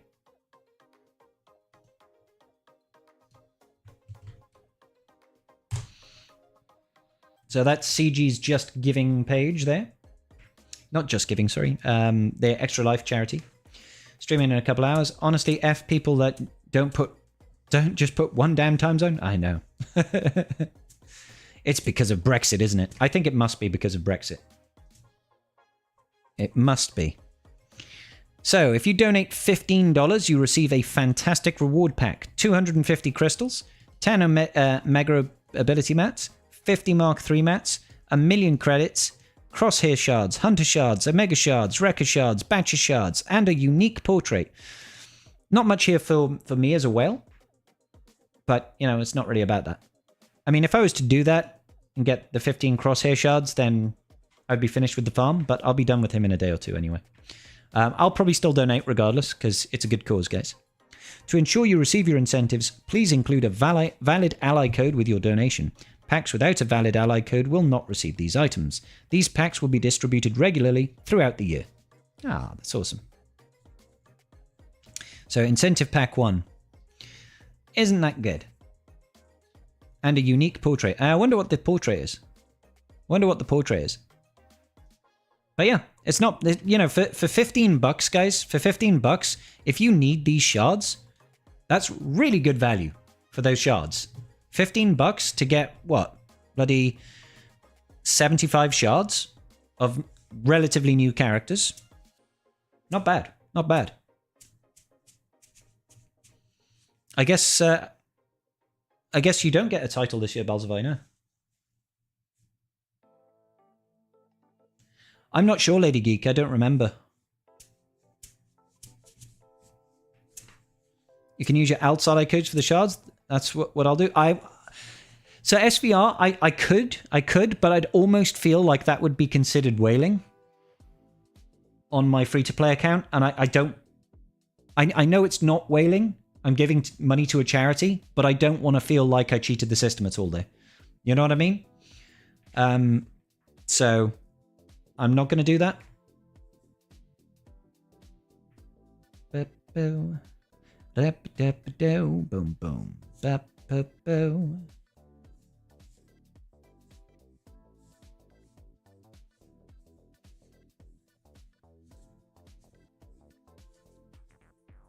Ba-da-bo. You're about to 7-star Batcher, but the rest still need plenty. That's fair. All farms stop as soon as Darkside clones... Well, I mean, there is that. Like, Darkside clones are a pretty big priority farm if you've got Lord Vader. Even if you don't, and you've just got Tarkin, I'm sure they can still do some pretty good stuff. But these guys are high priority. That reminds me, actually...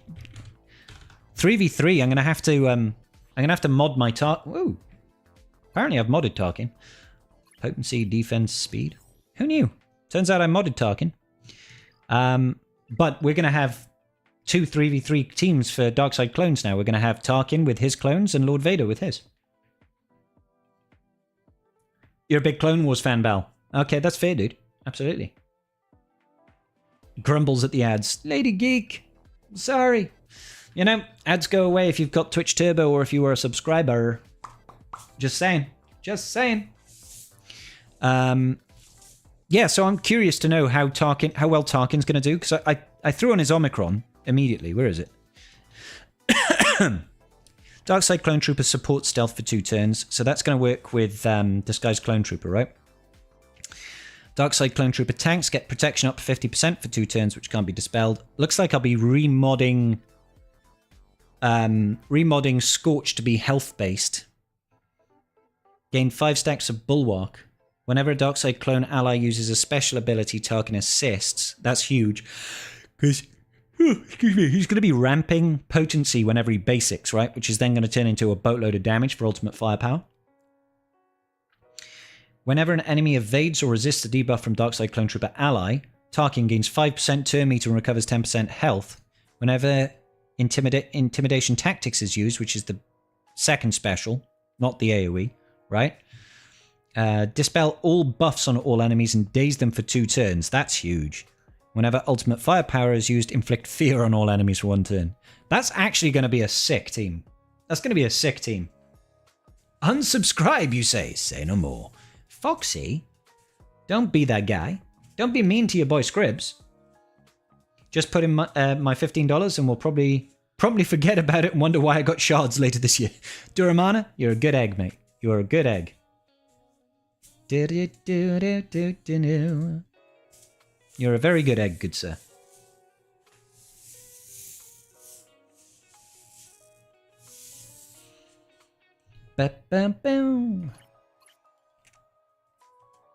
So yeah, look, he's actually got some decent potency. What have I got his potency to? 120%. Okay, it's all right.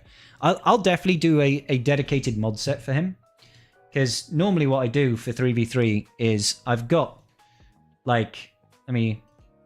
so over here, for example, I do this sort of thing in Hot Utils, where I go through and I put in individual teams. This is from a while back, so obviously Fulcrum is not going to be featuring with General Syndulla and Padawan Sabine Wren, but I'll get stuff like Rey, Ezra, Ben Solo, and I'll set priority modding for all of these, and I'll just remod my entire account based on that. So I think I started doing this earlier, but then I got distracted. So Darkside Vision Rey, for example, I'm going to be remodding her for no speed, boatloads of damage. So I've gone for... I can delete that. The health I'll keep, because I still want her to be chunky.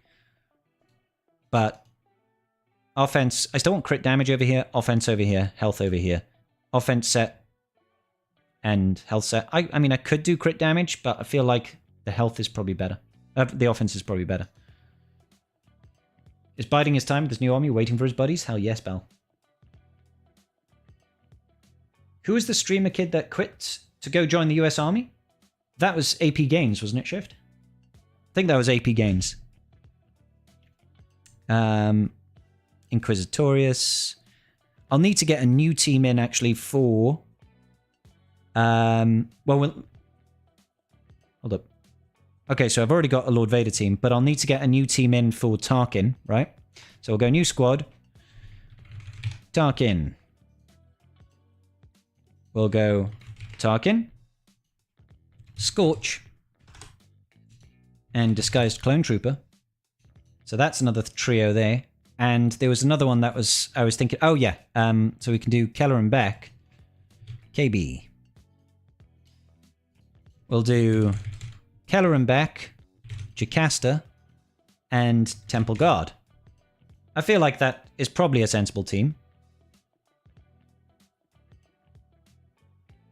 And then we can still have this team being full and complete.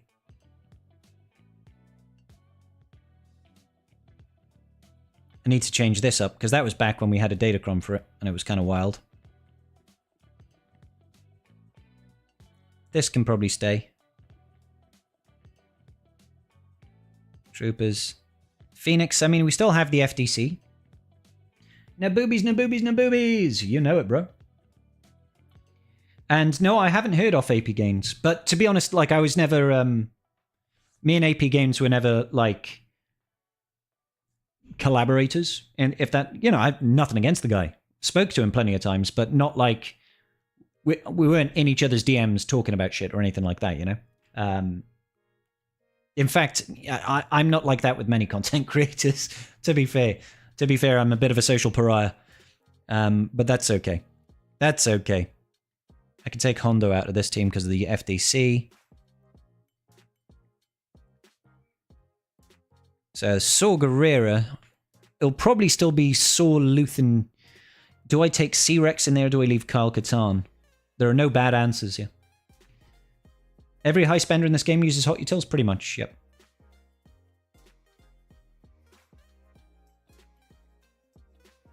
Yeah, no, they're never going to do anything to get rid of hot utils.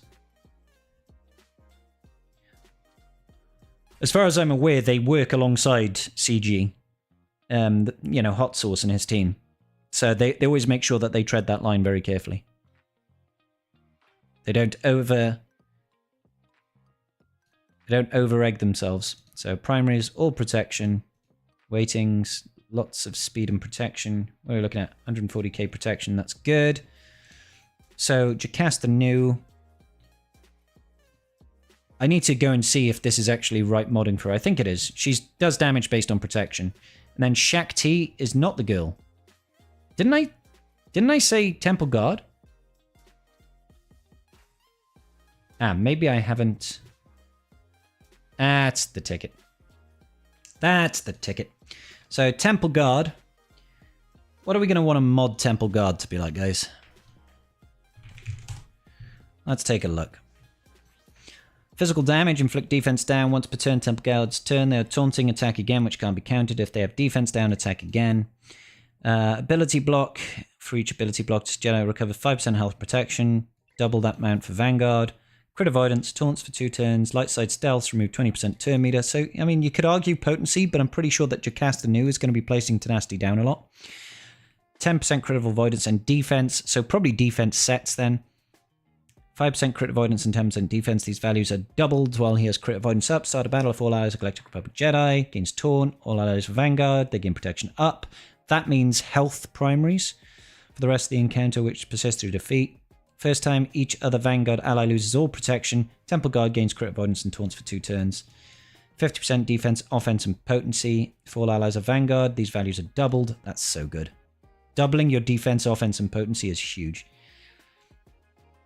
Crit avoidance.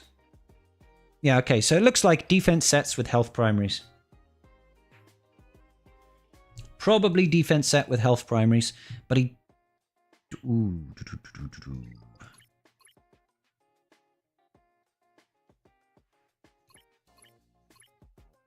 He does have a much higher potency, protection base, but at the same time...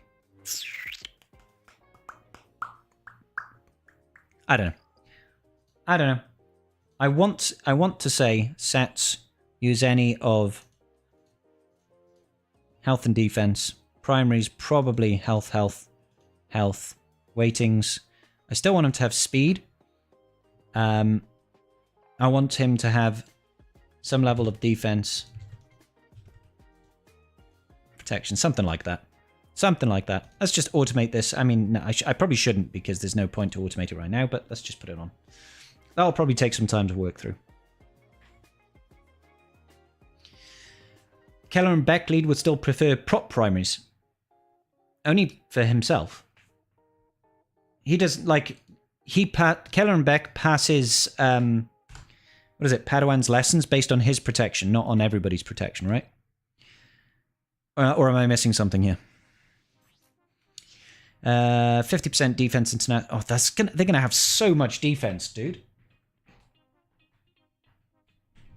Gain stacks of Padawan essence equal to the number of stacks of Keller and Beck. Yeah. They gain foresight at the start of the encounter. This doesn't matter because we're talking 3v3.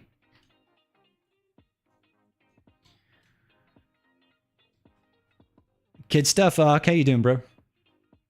So yeah, the Padawan's lessons comes from his protection, not their own protection. So he should have loads of protection. If you can get him to be over like 140k, then he'll pass all those stacks. What's going on, Urban Blaster? How are you doing today, buddy?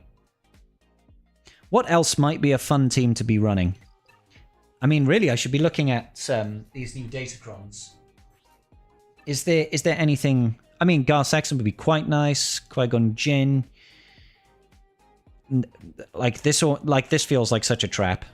Jar Jar Binks. I like the Tarpals Omicron. The Tarpals DC over here. Because he's going to have no cooldowns. He's going to lose 5% health each time. For each turn the ability was reduced. But the thing is he's got no health anyway. So this negative side effect is basically immaterial. And if you pair it with the Gungans for stunning whenever they use special abilities, whenever a Gungan uses a special ability during their turn, stun the target enemy for one turn. So with Tarpals, he'll have no cooldowns, always using specials, right? Which means he's always stunning the enemy team. I feel like that would be incredibly irritating. We should be Ruler 2, yeah. Okay. We should be getting a kit reveal today. But it's hopeful. Hopefully getting a kit reveal today. I am excited. So hopefully we'll get a kit reveal today. Kit reveal and Apo being farmable. Yes, Apo should definitely be farmable. So people can start working on that Apo. Apropos. What else would be quite nice to get then? It doesn't matter what they give for Lumi. She's never going to be useful, is she? Ayla. Meh. It's okay. Canderous. Meh. Disguised Clone Trooper. I mean, to a certain degree, it'd be quite useful to get this for Tarkin, right? Whenever he stuns an enemy, gains stacking crit damage and speed. That's going to be irritating. Arc Trooper, meh. Fives. The Fives one is quite technically useful. Tarpals is good. Keller and Beck. Trash. Phalanx. Okay, irritating more than anything. ISC. The ISC one is huge. I would love the ISC one. This one is going to make Maul Mandos useful in fives. Because ISC is going to take bonus turns whenever the enemy takes bonus turns. Which means you'll be able to trigger the Frenzy on Maul super quickly. Jango Fett. No. Scorch. Meh. CX2. Gain stealth, reduce the cooldown of their special abilities by 1. It's okay. Boss Nass gains retribution. They also gain health steal and defense. And 10 speed. Not bad, but I prefer Tarpals. Maul. Crit damage and defense pen and offense. I mean, that's quite nice, but I think that the ISC one is better. The Barriss one is also nice. I do like the Barriss Ophicron. The Barriss Ophicron is useful with, like, Rey, GL Rey, because they have to worry about not accidentally killing Barriss.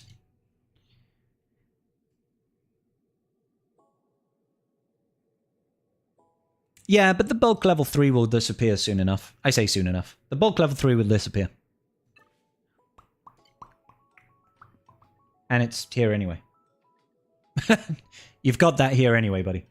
The new set has got bulk level 3 for light side. So you could just have the best of both worlds. And then Clone Trooper. Reduce their cooldowns by 1 and gain 10% turn meter. I mean, that's kind of cool. Because it's whenever any Clone Trooper ally falls below 50% health for the first time, all allies reduce their cooldowns by 1.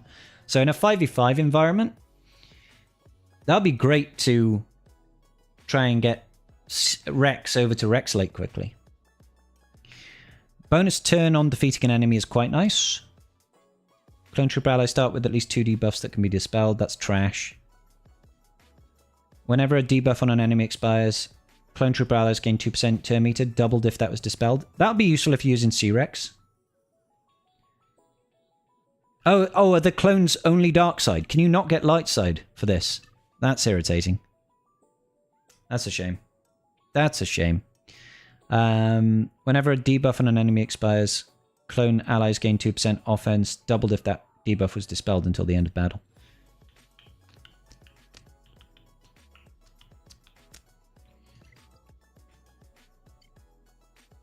Let's just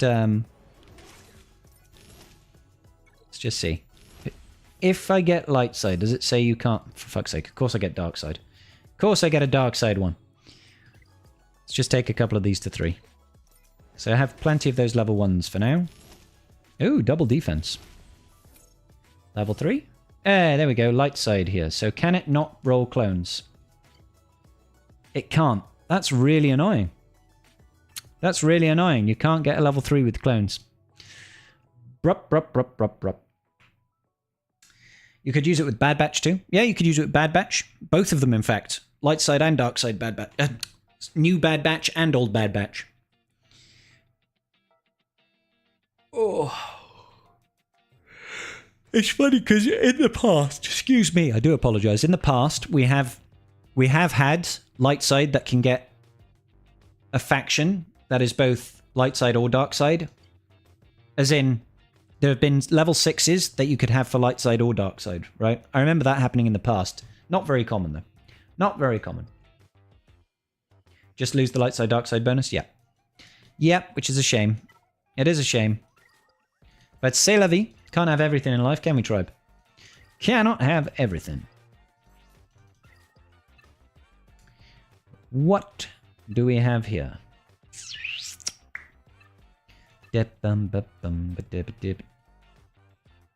I need more aero mags. We do not have enough aero mags, good sirs. Because of all of this high relicking that I'm doing, I'm running out of aero magnifiers at an alarming rate. Terrible. But I seem to be just swimming in Zeta mats now. Swings and roundabouts, really, isn't it?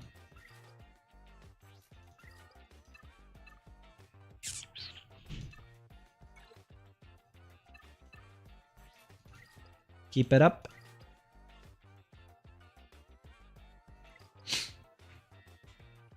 But I want it all, and I want it now! I know, Wolfie, me too. Clones and Hut Cartel come to mind for factions that span light side, dark side. Yeah. Ufu as well. Yep.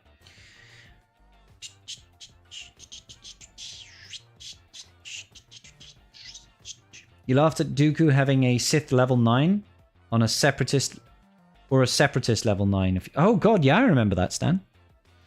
New Bad Batch have no Clone Trooper tag. That's true, Cerevex.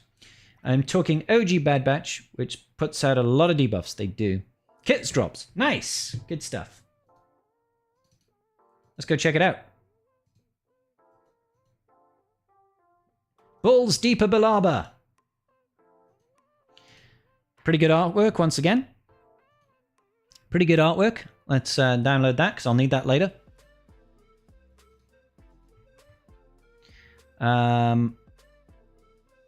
Yeah, cool. She looks sick. All right. Balls Deeper. Light side. Oh, she's an attacker. I was expecting her to be a support. Okay, Galactic Republic, Jedi Vanguard. Attacker for the new Vanguard squad led by Mace Windu. Synergy with Out of Return attacks and Shatterpoint Is new Mace Windu going to have Shatterpoint by any chance? Final marquee for the Revenge of the Sith era. Balls Deeper was the Padawan to Mace Windu and master to Caleb Dume, aka Kanan Jarrus. As such, we have subtle nods to both Mace Windu, Shatterpoint, and Kanan, 70% counter chance and recovery from being inflicted with a debuff. Sick. The animations for Will of the Council is from the first episode of The Bad Batch, where she fights off her own clone troopers to save her Padawan from Order 66. The title you earn for Tier 4 of her marquee is Hotwire, because she's wiry and hot. Now, which is the secret identity Depper took over whilst investigating the Riftwalker pirates from the novel The Living Force. Well, there you go. Hang on, are we getting more than one kit reveal? No? Kit reveals Ginkgo Biloba. Ayla is getting a rework. Sick. Deeper gains a benefit when attacking out of turn. Finding allies who call her to assist will help her damage scale. When facing Deeper, preventing her from attacking out of turn is an effective avenue to try and shut her down. Although she is a stalwart and effective addition to other Jedi teams, she is at her best when partnered alongside Jedi Master Mace Windu. Deeper is an aggressive attacker, and her defensive stats are a bit on the low side. Keeping her safe with tanks or defensive mechanics from her allies will be crucial to her survivability. They recommended offense sets and crit chance sets. Okay. How do you unlock her? Tuesday. Is she required for Jedi Master Mace Windu? The final requirement, I'm sure no one saw this coming, Relic 5. They're all Relic 5. Who is the ideal 5th? There are many Vanguards to choose from, but Ayla Secura receives a rework in this release that makes her particularly good. I'm happy with that. You know why I'm happy with that, guys? You know why I'm happy with an Ayla rework? It's because she's already Relic 7. We already have her at Relic 7. Bluebees is at Relic 7 already, so I could just go bloop and take it to Relic 8. Good. That makes me happy. All right. Is it one eye or two eyes in her name? Biloba. What? Yeah. Character Q&A. All right, so Serene Blade. Okay, pretty standard basic. They put it in twice. Fine. Physical damage to target enemy. During her turn, inflict vulnerable for one turn, which is synergy with Jocasta, right? If it's not her turn and all allies were Vanguard at the start of battle, this attack deals 25% more damage. Stacking until the start of her next turn. Oh, sick. I see what you mean. So if you're calling her to assist a lot, she's going to be ramping 25% more damage. Nice. So every time she gets called to assist, that call to assist is going to ramp 25% more damage. That's huge. Vapard Disciple. Vapard is Mace Windu's form, right? She kicks the IPD. Kick. Slap. That reminds me of Jedi Knight Luke. Isn't that Jedi Knight Luke? Doesn't he do that? Am I imagining it? Is it Jedi Knight Luke that does the kick animation and the stroke? Inflict heal immunity for 2 turns, then deal physical damage to the target enemy. Deeper gains health steal up for 2 turns. If Jedi Master Mace Windu is in the leader slot, this ability does 50% more damage. And call Jedi Master Mace Windu to assist twice. That's kind of sick. Thought so, Balzabai. Special 2, Will of the Council. Oh, that's cool. Yeah! Boom. So they're just copying Jedi Knight Luke. I like it. That's a cool ability, though. Jedi Master Mace Windu is the... If Mace Windu is the allied leader slot, dispel all buffs on all enemies. And if any enemies have investigation, they gain a stack of investigation for 2 turns, which can't be copied, dispelled, or prevented. Okay. Deal bonus physical damage to all enemies with Shatterpoint, then deal physical damage to all enemies. Inflict Shatterpoint, excluding raid bosses and Galactic Legend, on enemies this bonus damage was dealt to until the end of the encounter, which can't be copied, dispelled, evaded, or resisted. She puts permanent Shatterpoint? Is that right? Is she putting permanent Shatterpoint on the enemy? Inflict Shatterpoint. On enemies, this bonus damage was dealt to until the end of the encounter, which can't be copied, can't be dispelled, can't be evaded or resisted. Yeah, so if they've got Shatterpoint, when you use this ability, that character will be permanently Shatterpointed for the rest of the match. Cool. Jedi Vanguard allies gain crit damage up and defense penetration up for 2 turns. Deeper and Mace Windu gain Foresight for 2 turns. When this Foresight expires from Deeper, she gains 100% turn meter. You definitely don't need speed on this girl. When Foresight expires from Mace Windu, he gains protection up for 2 turns. Nothing and everything. Everything everywhere all at once? Final text. Deeper has 70% counter chance, 25% offense, recovers 15% health and protection whenever she is inflicted with a debuff. If Jedi Master Mace Windu is in the leader slot, Deeper gains 30% turn meter at the start of each encounter. She really does not need a lot of speed. 30% turn meter at the start of each encounter is huge. Whenever he uses an ability... Oh, okay. Deeper gains 25% crit damage for 2 turns when he uses an ability, not 30% turn meter whenever he uses an ability. Whenever an enemy is inflicted with Shatterpoint, Deeper gains advantage. If all allies were Jedi Vanguard at the start of battle, whenever an enemy is defeated, they had stacks of investigation. The next time Jedi Vanguard uses a special ability and the target was not revealed... What? They inflict a stack of investigation for 2 turns, which can be copied, dispelled, or prevented. Whenever an enemy gains a stack of investigation, Deeper gains speed up. They need to explain this investigation and revealed stuff earlier. Isn't Shatterpoint automatically dispelled when the target Shatterpoint is attacked, similar to Expose? Yes, Dancing, but it says it can't be dispelled.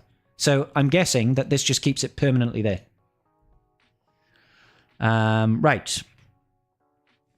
Whilst in territory battle, so TB Omicron.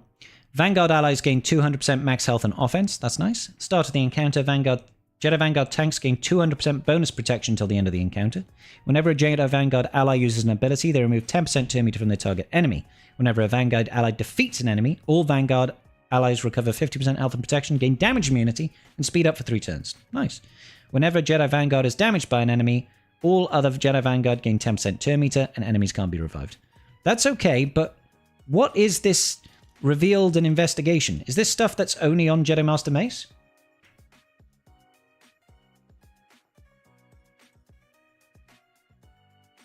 Don't know. So are we expecting Mace Windu's kit reveal? Or did I just miss where they were talking about investigation and revealed? If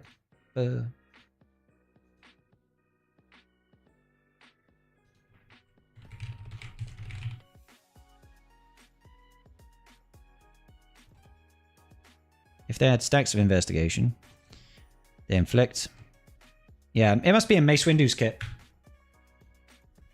You might need to investigate the investigation mechanics. I think you might be right, Soren. I think you might be right there, buddy. Check Mace's Shatterpoint language? Yeah, sure. So, Mace has got it.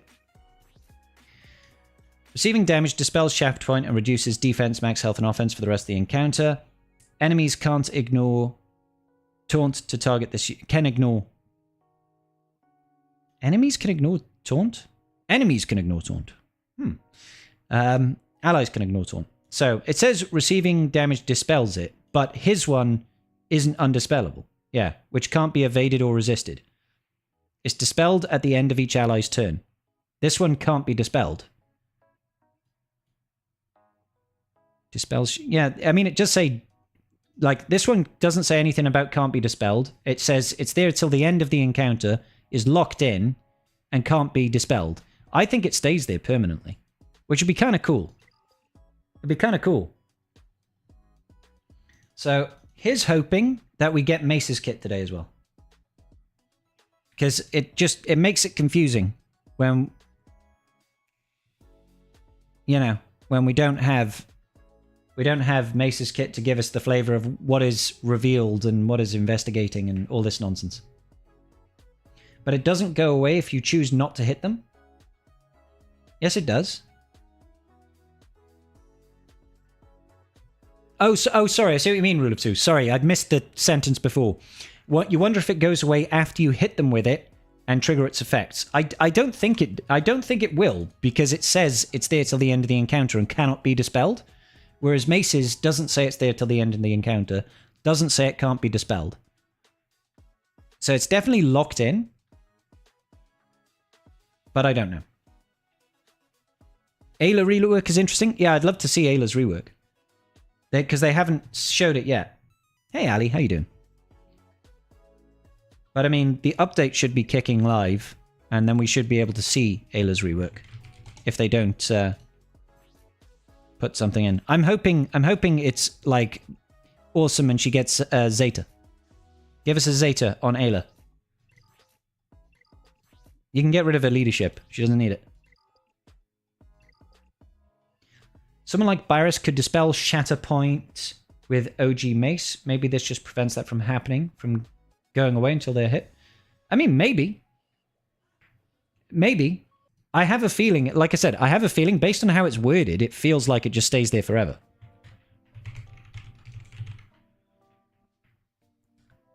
Because this feels like the longer the battle goes on, the more damage that this ability, the Will of the Council, is going to do.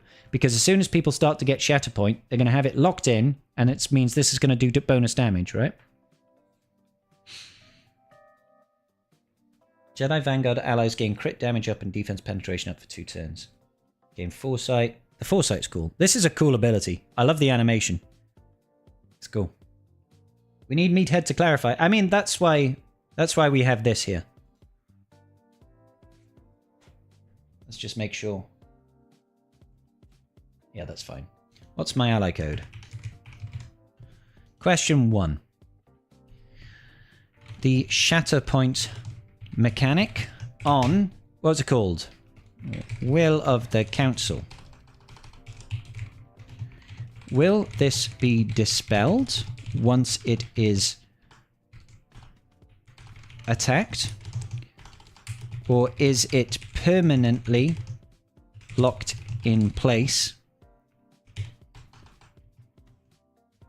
for the rest of the encounter once Deeper locks it on a character that... Once it locks on a character. Question 2. The kit makes reference to investigation, and what was the other thing it made references to?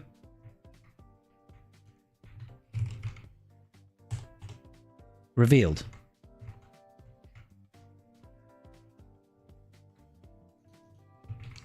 Revealed. Assuming those are parts of Jedi Master Mace Windu's kit. Okay. Anything else, guys, that we should ask? I mean, I'm putting these in, and then I'm going to ask Meathead directly on Discord anyway. But hey, don't do that, Ark. Don't be a douche. You're hoping Imperial Remnants and Tuscans will work well against attacks out of turn and TM game? Well, I mean, they'll stop the damage immunity, right? The damage ramping too high. When will they get another laptop? When will you guys get a second laptop? Yeah, now let's... when will they get another laptop? They didn't talk about Ayla's rework. They didn't say what her rework will be like, but it's going live into the game with the update, so we'll see it soon. All right. There we go. So I'm going to pass the Meathead. 2 things on Deppa. 1. Does her Shatterpoint synergy on her Will of the Council lock Shatterpoint on enemies for the rest of battle if they had Shatterpoint when she used it? Or is it just until they are hit with the locked Shatterpoint? 2. Investigation revealed. Are these mechanics on Jedi Master Mace? Assuming so, as they are referenced in her kit, but not what they are, nor can she apply them. Two-way. There we go. Message me, head.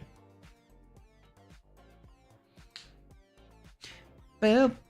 Is the update tomorrow? Should be today. Should be today at some point, right?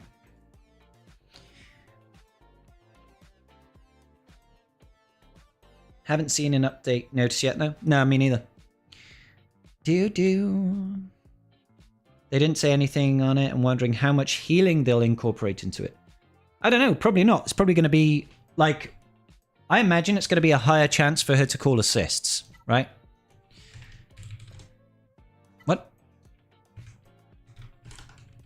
I think it's going to be over here. No, not this one.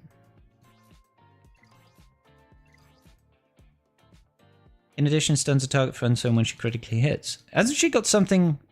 Ah, there we go. Deal physical damage to target enemy with a 35% chance to call an ally to assist.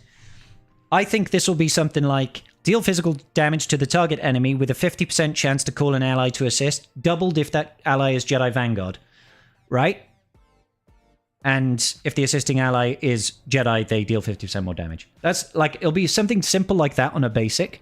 I'm hoping they completely remove this and put something else in, because this ability, for lack of a better term, is shit. It's terrible. So I hope they just completely rework that. Extra crit chance, 65% counter chance, and 50% counter damage. She stuns target for one turn if she critically hits. Maybe they'll do something with superior riposte. And quite frankly, they could get rid of the leadership.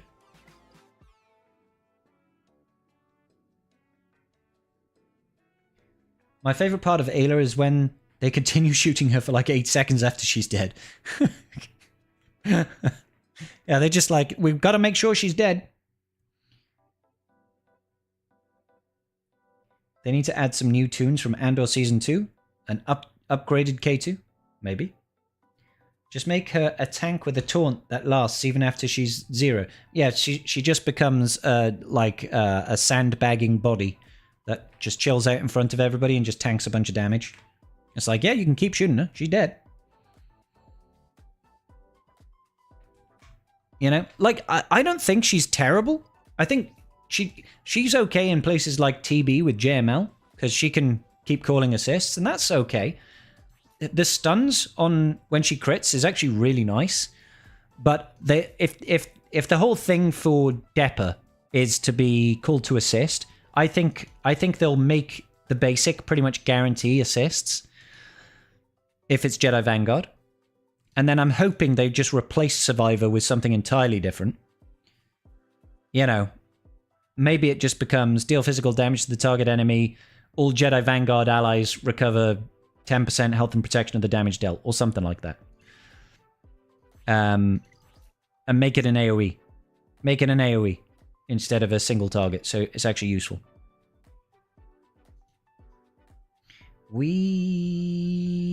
So yeah, I'm hopeful. I'm hoping it's something like that. Because the funny thing about Ayla's kit right now is that first special is basically useless. Nobody uses it. It doesn't, like... In no scenario is this going to be useful to Ayla. Because she's not exactly a chunky girl. R7 and she's got less than 60k health. Now, obviously, I'm not modded for health. Don't get me wrong. She has some health. But it's not 6e modding. But even if it was, her health pool is not going to be significant. Whereby dealing damage, and she doesn't do a lot of damage, is going to make a difference. Say you did 50,000 points of damage with this hit. You're still only going to be recovering like 35,000 health. In this day and age, if you've got 35,000 health, you are dead in your next hit, basically. So they need to change this to be something more useful. I'm hoping.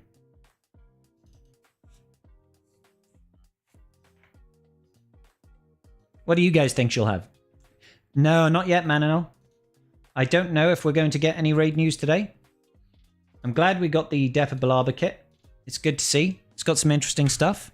I'm really hoping that Shatterpoint is locked forever. I have to remind myself about what it does. Now, what am I doing? Mace Windu. Clearly, Jedi Master Mace is going to have Shatterpoint. Reduces defense, max health, and offense by 10% for the rest of the encounter. There's no cap on that. Could you imagine that? You imagine locked Shatterpoint. Every time you hit them, they're going to lose max health and offense for the rest of the encounter and defense. Whoop.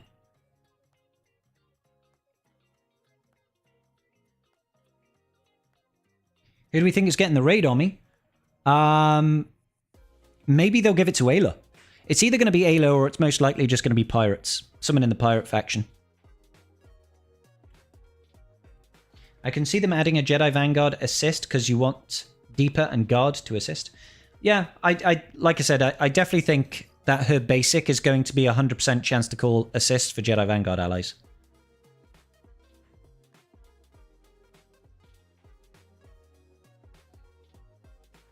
They should at least bring back the speeder bike raid. Not such a time suck in the current outplayed raid. I don't follow you, Urban Blaster.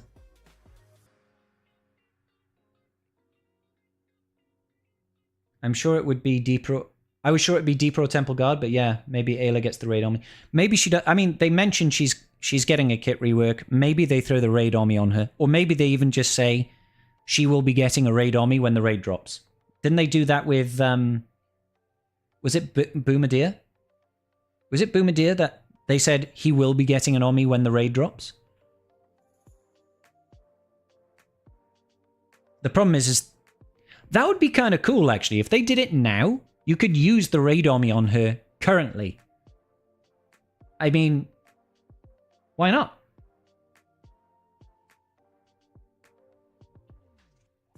I feel like Kit Fisto should have gotten the rework because he was with Windu in their final moments. I'm guessing they looked at it and thought they want Ayla to be there with the Bluebies. Let's go Jedi Vanguard. I mean, I thought it was going to be I'm a Gun Die, but a kit rework for Ayla almost guarantees she's the 5th. If it's a raid army, it should be 10, I think. Rule of 2. Bushman, how you doing, bro? They confirmed that he would get one with the kit reveal. Well, maybe they'll have an update post that talks about Ayla's rework and says she's getting an army. I don't know. Full rework for him and change his name to I'm a Gun Live. I'm a Gun Survive.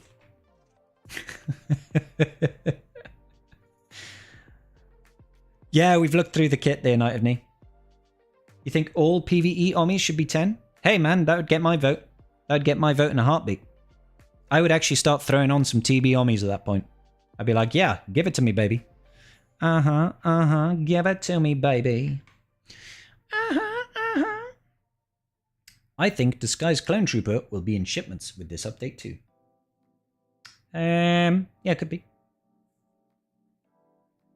Bushman, maybe you should see a doctor about that, bro.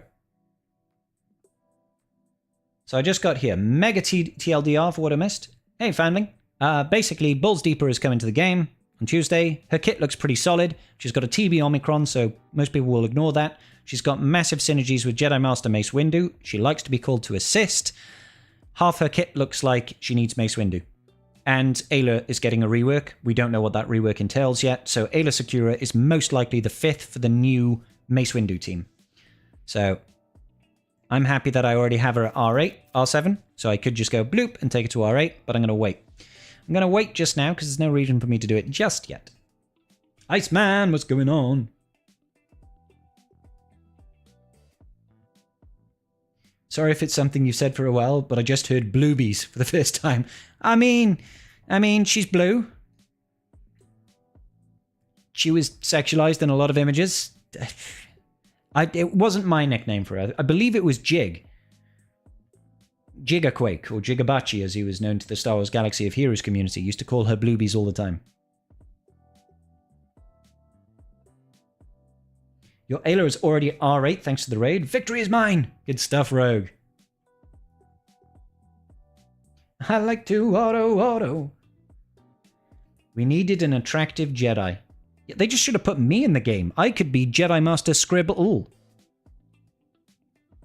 You know what I'm saying? I could have synergy with Indy and Smudge. Hey, one day, you never know. If I bribe CG enough, they might put me in the game. And then Star Wars will have to admit that I am canon. That's what I should do. As I need to start an acting career and get a role as either as a Sith or a Jedi and get put into this game. That's what I need to do.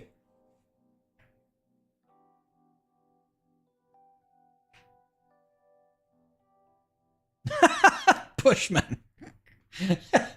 You drank some buttermilk and went for a run. Buttermilk? Isn't that what you use to break down the proteins in chicken before making fried chicken? Do people just drink buttermilk?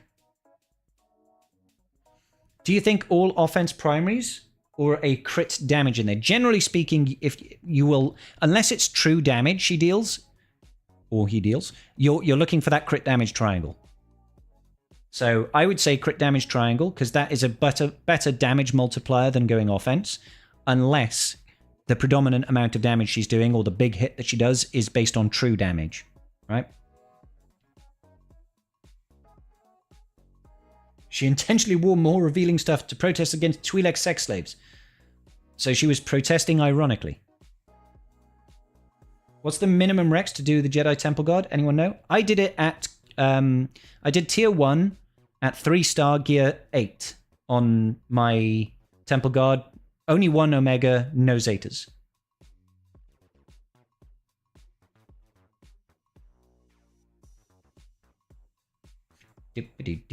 You'd be Arnold's lifter? I don't think so.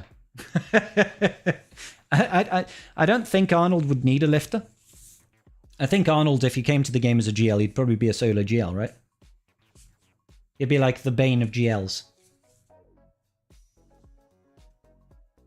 GL Scribbles and his Flurkins. Oh man, that'd be awesome. What a crossover that would be.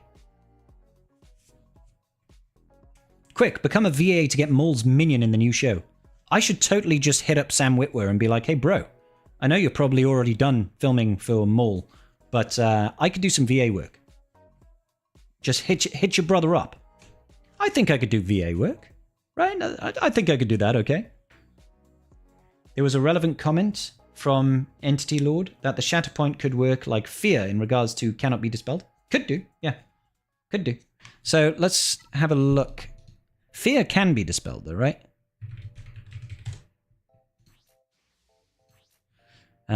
Fear. Missed next turn, can't use abilities, can't be evaded. Fear expires when taking damage from attack. Nothing says here it can't be dispelled. Can't be copied. Oh, there we go. So, inflict fear on a target enemy or another random enemy for 1 turn, which can't be copied or dispelled. Yep, fine. The Shatterpoint one says until the end of the encounter, but that's not a big deal. Miss the next turn, can't use abilities, can't evade, increase cooldowns by 1. Fear expires on taking damage from attacks. Yeah, potentially. It might work like that. It might work like that. We'll have to see. That's why I did ask Mace about it. That's why I asked Meathead about it. Patience is a virtue?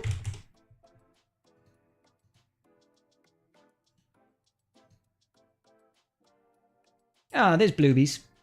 Steel's over here sliding into my DMs with a bit of Bluebie action. There's Bluebies. That's a cool bit of artwork. I like it. This looks like a highly impractical way to try and deflect a blaster bolt, but I'm not going to judge. Scribe needs a Gary. I need so many Garys in my life. GL Scribbles, his lifter is whiskey. Yeah. Yeah, I think as the battle goes on, I get... or maybe start of battle, I summon 4 bottles of whiskey to the field. As the battle goes on, slowly those bottles of whiskey get emptied. I become louder and less effective. Does that make sense?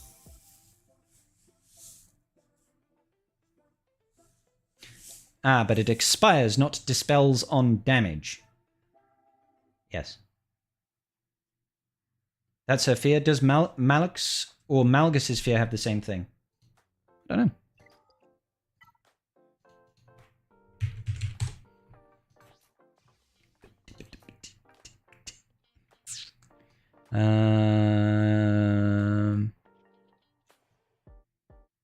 Is it on this one or is it on Gnawing Terror? Enemies, whenever, Sith enemies gain bonus Terminator. Malak critically hits them. They're inflicted with fear which can't be resisted or evaded. Now, his fear can be dispelled, apparently. Malak's fear can be dispelled, but not Bastila or DR. Gotcha. So DR's fear cannot be dispelled either. Revan. So that's when we do this one. Mist can't use abilities, increase cooldowns for 1, and fear expires and taking damage from an attack. An enemy for 1 turn. This fear can't be copied, dispelled, or resisted. Yeah. Your lifter is Indy, and she has a biddy ability that damages the own team, like BD1. Yes, she just starts gnawing fingers. Your accuracy is tied to bottles of whiskey stacks. You lose 25% for each stack, but when your abilities become unavoidable and hit every target, with true damage, but also insane damage variance. Might do 1 damage, might do 1,000,000. You never know.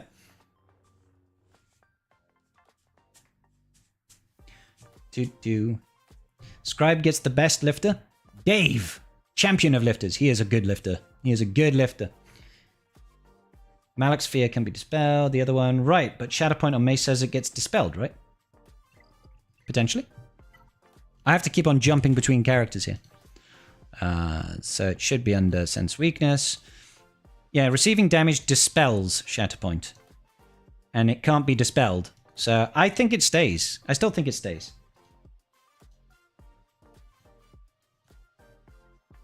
Okay. So I think we're probably getting Mace's kit today. I think we're probably getting Mace's kit today. Doop, doop, doo. Or David. What about David? Not Dave, Die. Die to be Welsh. I mean, that's true, but his name is Dave, not Die. He's Scottish, not Welsh. David is David, yeah. Can we get a kitty sighting? We could probably try. For each stack, he loses 5 strands of hair. Sorry. Rip. Scribe's relic item would be a shot glass? Probably would.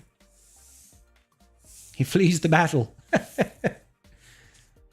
Ah, there we go. Mace Windu's kit is up, is it? Let's check it out. Check it up, check it in. Let me begin. It's a double bubble today, and it's a sin. Get up, stand up. Come on, throw your hands up. There he is, Jedi Master Mace Windu.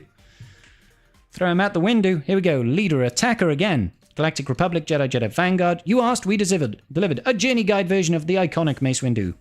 Powerful attacker. They say that this cat Mace is a bad mother. Shut your mouth. I'm only talking about Mace. He's a badass mother. Yeah.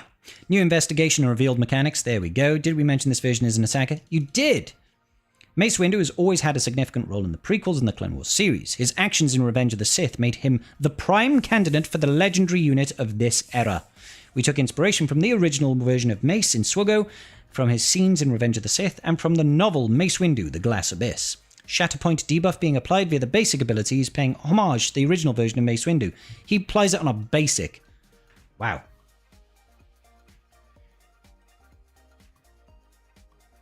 Scribe calls all tribes to do a shot. Yes, that'll be the way. The Rebel episode, Homecoming, had Cam Syndulla recounting the story that gave Mace the nickname the Hammer of Ryloth. Finally, Glass Abyss gave us the name for his leader ability, Solver, as well as being the inspiration for the investigation/revealed mechanics. Because they were able to fly under the radar for decades, Sith are immune to being revealed. How weird. Strategy tips. Only one enemy can be investigated at a time, so be tactical with who you investigate. Calculate when to use Mace's first special, as it does loads of damage to revealed enemies and enemies in the leader slot. Ayla's added unique makes her the perfect addition to Mace Windu's team. Speed and health sets. I like how they're doing this, by the way. New mod set recommendations. That's nice. How do we unlock him? Gotta have all these guys at R5. Legendary event starting June 24th. June 24th. Is that when I said it was going to be? That's when I said it was going to be. Booyah. I was always right. Yay. June 24th is when I said it was going to be. Good. lasting for 1 week. His return is subject to change, but currently planned to be at the end of the following era. Every 3 months, guys. Every 3 months. Is he good in the new raid? Yes, smiley face. What squad is best in him? Vanguards, Temple Guard, Deeper, and Ayla. Ayla? She's getting a rework. All right. Oh, this is Ayla's new rework. A new unique, let it guide you. At the start of battle, if Mace Windu's in the leader slot, there are no other Jedi Vanguard attackers with the leader ability. At the start of each encounter, inflict all enemies with defense down for 2 turns. All Jedi Vanguard allies gain 30% max health, potency, and tenacity till the end of battle, 30% max protection until the first time Ayla is defeated. She gains 50% crit chance, 30% and tenacity, 30% defense, 5% offense per relic amplifier level. Whenever she stuns an enemy from ability, all Vanguard ally recovers 20% health and protection. Whenever she crits, she gains 8% crit chance and crit damage stacking. And if that enemy had a stack of investigation, they gain another stack of investigation. When she uses a special ability, she calls another random Jedi Vanguard to attack. And they recover 25% health and protection. Didn't I say earlier that her special ability needs to recover meaningful levels of health and protection? Mine said 10%. They went for 25. So, yeah. Yep. If all allies were Jedi Vanguard at the start of the encounter and there are no Galactic Legend enemies, whenever an enemy attacks out of turn, all Vanguard allies recover 15% health and protection, and the ally they attack dispelled all debuffs on themselves. If an enemy is called to assist, all other enemies lose 8% turn meter, which can't be resisted. Cool. Why is there a Jedi Knight Anakin call out in Mace Windu's leadership if he isn't a Vanguard? Because Anakin did not get the rank of Master, get wrecked.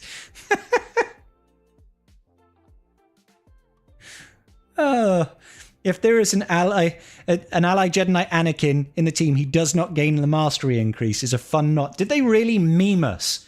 Did they really meme us inside of Mace Windu's kit by saying Anakin does not get mastery? That's brilliant, mate. That is so funny. What our investigation revealed. Investigation is a status effect that Master Windu and other Vanguard allies give to enemies from mechanics like their kits. Once an enemy gets 5 stacks of investigation, they lose all stacks and become revealed for the rest of the encounter and no longer gain investigation stacks. Only one enemy can be investigated at a time, but multiple enemies can be revealed. Sith are immune to reveal because we all remember how Revenge of the Sith went down. GLs are immune to as well until Mace has his leadership Omicron in Territory Wars. He's a triple TW Omicron character, I guess. Then he can reveal non-Sith GLs. Sith and GLs can be investigated at any times. Okay, so here we go. Basic is Shatterpoint. I like the stance. The stance is cool. This reminds me of the scene in Attack of the Clones where he's like countering the droid fire. Okay. Deal physical damage to the target enemy, and if all allies were Vanguard at the start of the battle, inflict them with Shatterpoint, excluding raid bosses and Galactic Legends, until the end of the encounter, which can't be copied, dispelled, evaded, or resisted. If they already had Shatterpoint, reduce the cooldowns of all Jedi Vanguard allies by 1. If they had at least 1 stack of investigation, Mace gains speed up. Okay, so this says, inflict them with Shatterpoint till the end of the encounter, and it can't be dispelled or resisted or evaded. If they already had it, you reduce the cooldowns of all Jedi Vanguard allies by 1. That seems very strong. That seems very strong. Alright. How big are his sleeves, dude? You could hide Queel up there. You could literally hide Queel up there. Decapitation strike. He did decapitate Jango. Is that going to decapitate Jango, I wonder? Deal physical damage to the target enemy and all Jedi Vanguard allies gain tenacity up for 2 turns. If the target enemy was in the leader slot, this damage is doubled. Okay. All enemies are inflicted with doubt for 2 turns. And all enemies who already had a stack of investigation gain another stack. Maximum of 5 for 2 turns. Okay. So that's cool. If the enemy in the leader slot was already defeated, doubt can't be dispelled, evaded, or resisted. If the target enemy was revealed, damage is tripled. Huge. Babu Freak for sure. I mean, that is Such a big sleeve, dude. Do you think we could get Yoda to fit in there? Grandmaster Yoda. The Hammer of Ryloth. Cooldown of 2. 4, rather. And this has got an army on it. So, boom. Yeah.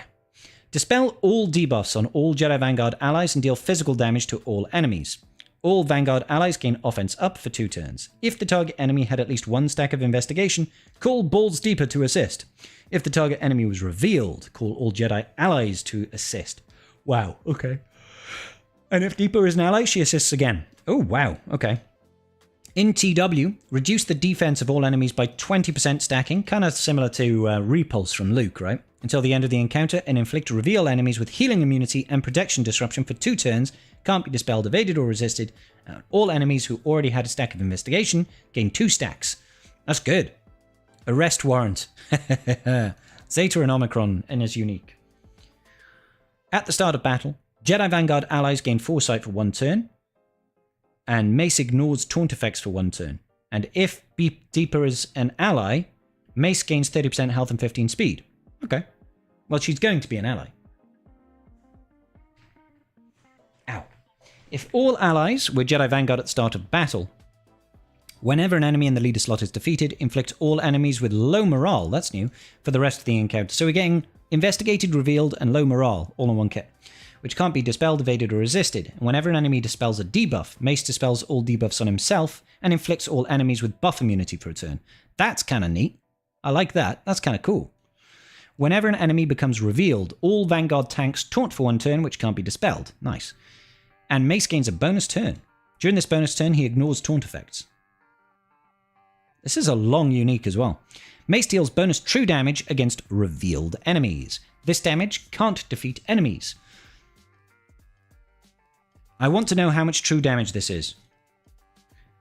Whenever Mace deals damage to an enemy with at least 1 stack of investigation, inflict them with provoked for 1 turn. Low morale, minus 25% defense, health, offense, and speed. Oh! Low morale is sick.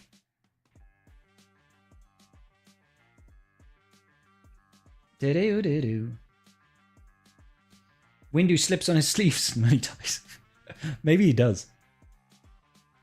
I think the opposite. Not seeing anything to slow Malgus ramping health and damage. Oh, sorry. Are you thinking that Malgus will beat him, Stan? Yeah, Shatterpoint does reduce max health and defense, right? Ayla basically just excludes Kit Fisto and Beck for reasons. 4 reasons. Whilst in Territory Wars, at the start of battle, Jedi Vanguard allies ignore taunt effects for 1 turn. During Mace's turn, whenever an enemy becomes revealed, reset the cooldown of his abilities. He gains stacking offense of 30% and 10 speed whenever revealed enemies are defeated until the end of the encounter. When Mace is damaged by a revealed enemy or by an enemy with at least 1 stack of investigation, he recovers 5% health protection per turn, gains 5% turn meter, and he inflicts them with speed down, which can't be evaded or resisted. Whenever an enemy is inflicted with Shatterpoint, all Vanguard allies gain riposte. Not bad. Okay, here comes the leadership then. Solver, Zeta, and Omicron. At the start of battle, Vanguard allies gain 20% crit chance, crit damage, offense, and 10 speed. If Balls Deeper is on the team, she and Mace double these stats. 40% crit chance, 40%. Nice. If all allies were Vanguard at the start of battle, defeated enemies can't be revived. So no revives. No revives. And whenever a Jedi Vanguard ally uses an ability on their turn, while no other enemy has a stack of investigation, the target enemy gains a stack of investigation for 2 turns. Right. Whenever an enemy attacks out of turn with at least 1 stack of investigation, blind them for a turn, which can't be evaded or resisted, and they gain another stack of investigation. Try not to attack out of turn against Mace then. Whenever an enemy gains 5 stacks of investigation, they lose all investigation, dispel all buffs on themselves, and become revealed, which can't be copy dispelled. Yeah, so once you're revealed forever. If an enemy defeats a Vanguard ally with at least 1 stack of investigation, they immediately become revealed. That makes sense. That makes sense. You're being investigated, you killed one of my allies right in front of me, you are revealed, good sir! Put that away, there are kids at home. Galactic Legends and Sith enemies cannot be revealed. Enemies lose 15% critical damage per stack of investigation. So you can still investigate Sith, you just never reveal them. So even at 5 stacks, having 75% less crit damage on Sith is still pretty significant. I feel. Revealed is immune to investigation, minus 75% crit damage, can't stealth, can't attack out of turn, exposed for 1 turn which can't be evaded or resisted at the start of each unit's turn if they didn't already have it, and enemies can ignore taunt effects to target this unit. Revealed is pretty strong. Revealed is pretty strong. In TW, if New is an ally, she gains 100% defense, max health, max protection. She can't be targeted and Mace Windu is defeated. And no Vanguard allies can be... This is huge. The leadership Omicron is already good, and I've only read the start of it. Rule of 2, there's your instant defeat immunity. It's in the leadership Omni for TW. Whenever Jedi Vanguard allies gain deflective ward, all other Jedi Vanguard allies gain deflective ward until they receive damage. Jedi allies gain 10% mastery per revealed enemy, 20% if they are Jedi Vanguard until the end of the encounter. If there is an ally Jedi Knight Anakin, he does not gain the mastery increase. That's so funny, dude. Whenever an enemy gains a stack of investigation, Vanguard allies gain 1% mastery until the end of the encounter. Jedi Vanguard allies take 5% reduced damage from enemies with a stack of investigation, 15% if they're revealed. And Galactic Legends can be revealed. This leadership Omni is going to be a must-have for TW. You know? That seems too good. But I mean, it also theoretically should stop Traya from beating this team, for example. Rule of 2. Do you know what I mean? Granny's going to be packing 100% defense, 100% max protection. You know how much damage she does based on her max protection. And she also cannot be targeted until he's defeated. Wap, wap, wow. And in order to get to Mace Windu, you're going to have to get through the incredibly tanky Temple Guard, right? So, yep. This is looking pretty good. It's looking pretty good. I'll be excited to play this team. I'll be very excited to play this team when it comes out. What are your guys' initial thoughts on Bald Windu? And Balls Deeper, I guess. Lots of baked-in synergy. Of course, we're getting a rather chunky rework to Ayla as well. Like, Ayla's new unique is pretty huge. Funnily enough, they didn't change her basic at all. But her unique is so good that I feel like it doesn't matter. Yeah, he can reveal GLs apart from Sith GL's entity. Yeah. The Elders are about to whoop some kisters. Ayla is only usable without any JV attackers, though. Any JV... Well, the thing... It's any JV leader attackers, isn't it? No Jedi Vanguard attackers with a leader ability. So that doesn't matter for, say, Jocasta, right? Or Deeper, rather. Doesn't matter. Because they're not leaders. So it doesn't matter. So, like, the team is very clear-cut, right? The team is real clear-cut. So if we just go over here. It's going to be... We'll use Mace as a stand-in for Mace. Yeah. Deeper... I don't know. We'll just go Jedi Vanguard. Can't actually throw Deeper in. We'll say Night Guardian is Deeper, right? You're going to have Ayla, you're going to have Temple Guard, and Jocasta Nu. So, over here, Deeper is an attacker, but she's not a leader, so it's not going to interrupt Ayla's unique. Temple Guard is a tank, and also no leadership here. So it doesn't matter. With these guys, it's fine. It's not going to interact. Not going to fail to interact. They're just trying to build it to be, this is the team. That's the team.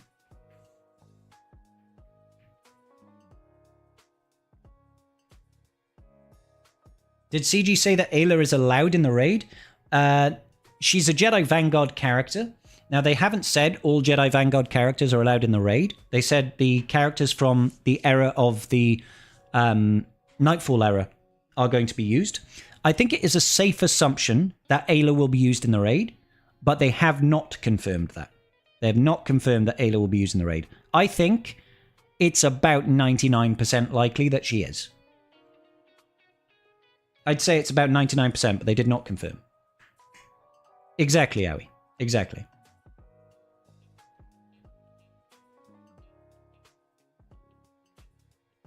Boop, Boo, boo, boo, boo, boo.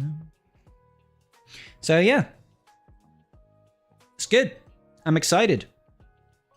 Unfortunately, it doesn't look like Deepa is going to have much use in threes just yet. Because she seems very heavily reliant on Mace Windu. So. This new Mace team feels like the Jedi version of the Inquisitors. How do you mean, TNR? Bamf kit is really nice. Yeah.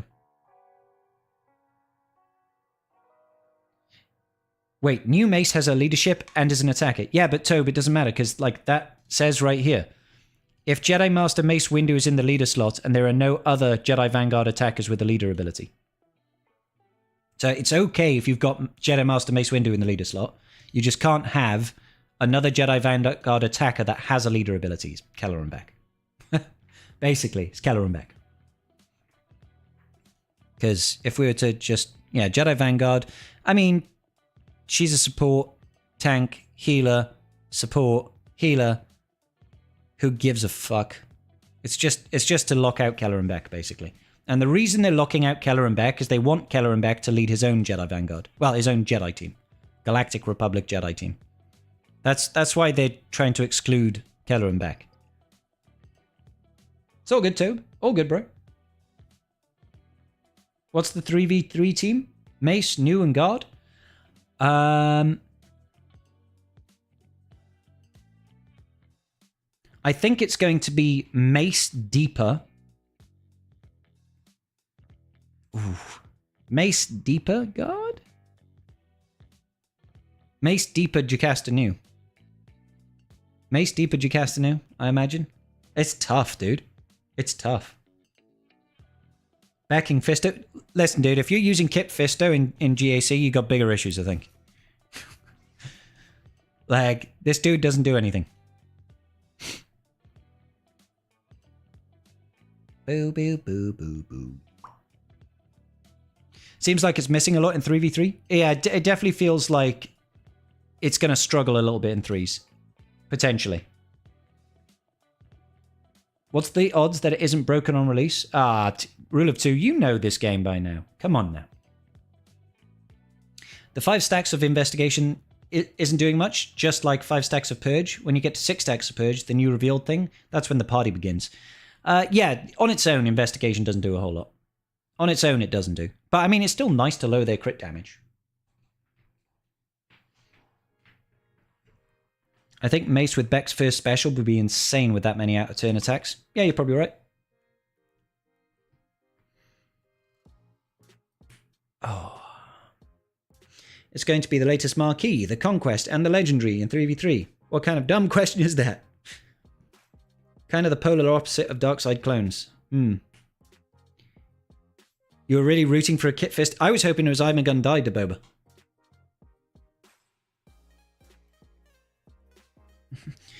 We're making all the sucky Jedi Vanguard. Oh, by the way, they still suck, but with new tags. Exactly. They'll just be used in the new raid. Doop, doop, doop, doop, doop. Kind of funny it locks out Kit Fisto when he went to Mace to arrest Palpatine. Yeah, but Bluebee wasn't there, was she? Theories on TW counters? I'm actually thinking Reva and Balin. Reva should destroy it. Because Reva destroys Jedi. Like, for one, you'll have Grand Inquisitor coming out and insta-killing people immediately. Oh, hang on, no. Oh. Yeah, if you've got his TW Omicron, you're immune to insta-kills. So that kind of counteracts one of GI's TW Omis. Because he can insta-kill Jedi characters that have got 6 stacks of Purge, but now they can't be insta-killed with that TW Omi. I still think Reva probably has a good chance of winning there, though. Although when they attack out a turn, I don't know, it might be tricky. TNR. Yeah, we'll see. The lack of a revive could be an issue, potentially. Slacker with the FDC should also beat it. I mean, Slacker with the FDC beats everything, Milk. Let's be real. Inquisitors will lose TM when 7th assists. Exactly, and technically speaking, Grand Inquisitor assists all the time himself, right? If you've got 4 stacks of Purge, 3 stacks of Purge, he attacks again, 5 stacks of Purge, he attacks 3 times, is it? So he's going to be attacking a lot.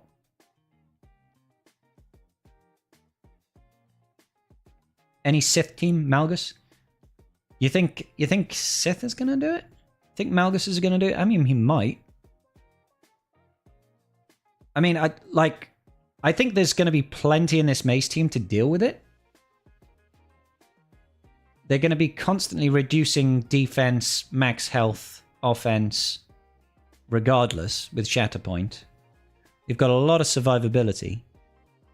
I mean, maybe the fear to control them is enough. Maybe the fear to control them is enough. You're more interested in how it performs versus Leia and Glatt. I think it loses some viability. There were some exclusions there for Galactic Legends, right? You don't think that counts as out-of-turn attacks, though? Do you not? Well, the extra attacks don't count as out-of-turn attacks.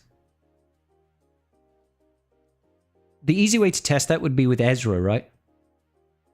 But we would need something that counts as an out-of-turn attack. So, if you use Ezra versus Ewoks inside of a Galactic Challenge, and he double taps on a basic, does he get stunned? Because that would be the easy way to test it, right? We can test that now. I'm sure I'll have an Ewok somewhere. Can I also get £1 million? How did I find an Ewok on my first click? Ah, that's painful. I don't really want to do a 200 crystal. Nah, fuck it. Nah, fuck it. Alright, so he double taps on basic, right? If Ezra has no debuffs, he can attack again. I would need to get him to actually get an attack in there. He's only got 231 speed. They're definitely going to outpace me. Let's try and find a Sector 1 Sector 1 Ewok team. If we have one. This feels like the easiest way to test this. Oh, that's perfect, because it's not on a thingy node.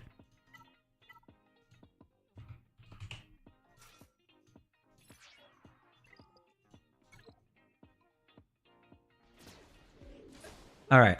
I just need to be able to get a bait, although he's confused, he can't attack again. Alright, we need to make Ezra super quick. Let's make Ezra super quick, real quick. Alright.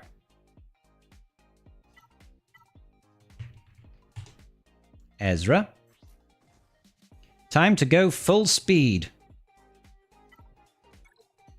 Sword, speed, go. Yep. I'm going to take this. Come on, apply this. And this.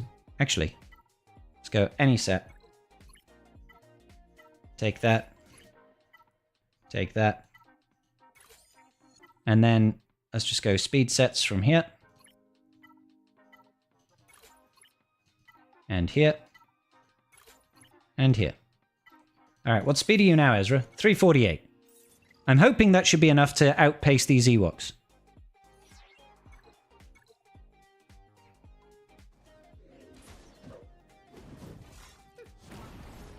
They are still too quick, dude.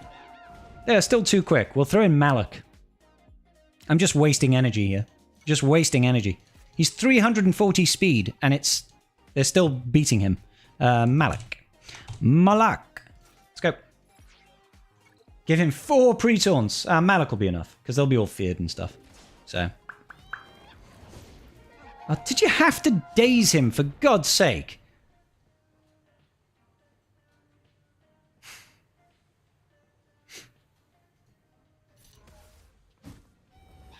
He needs to have no debuffs. I need to, like, throw Watt in the team as well, potentially. Alright, wait for it, wait for it. We might be okay. We might be okay. Yeah, here we go. Okay.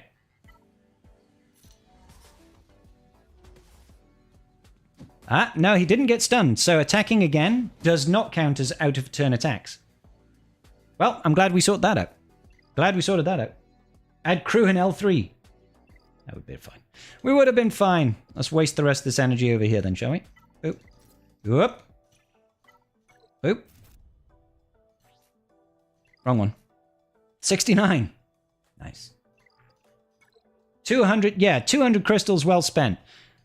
200 crystals to test something. 2,000 crystals. That makes it feel a little bit better. Good.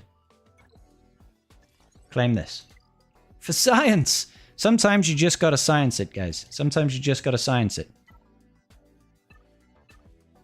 See, I get the Razor Crest in my main account. What if I wanted it on my alt, damn it?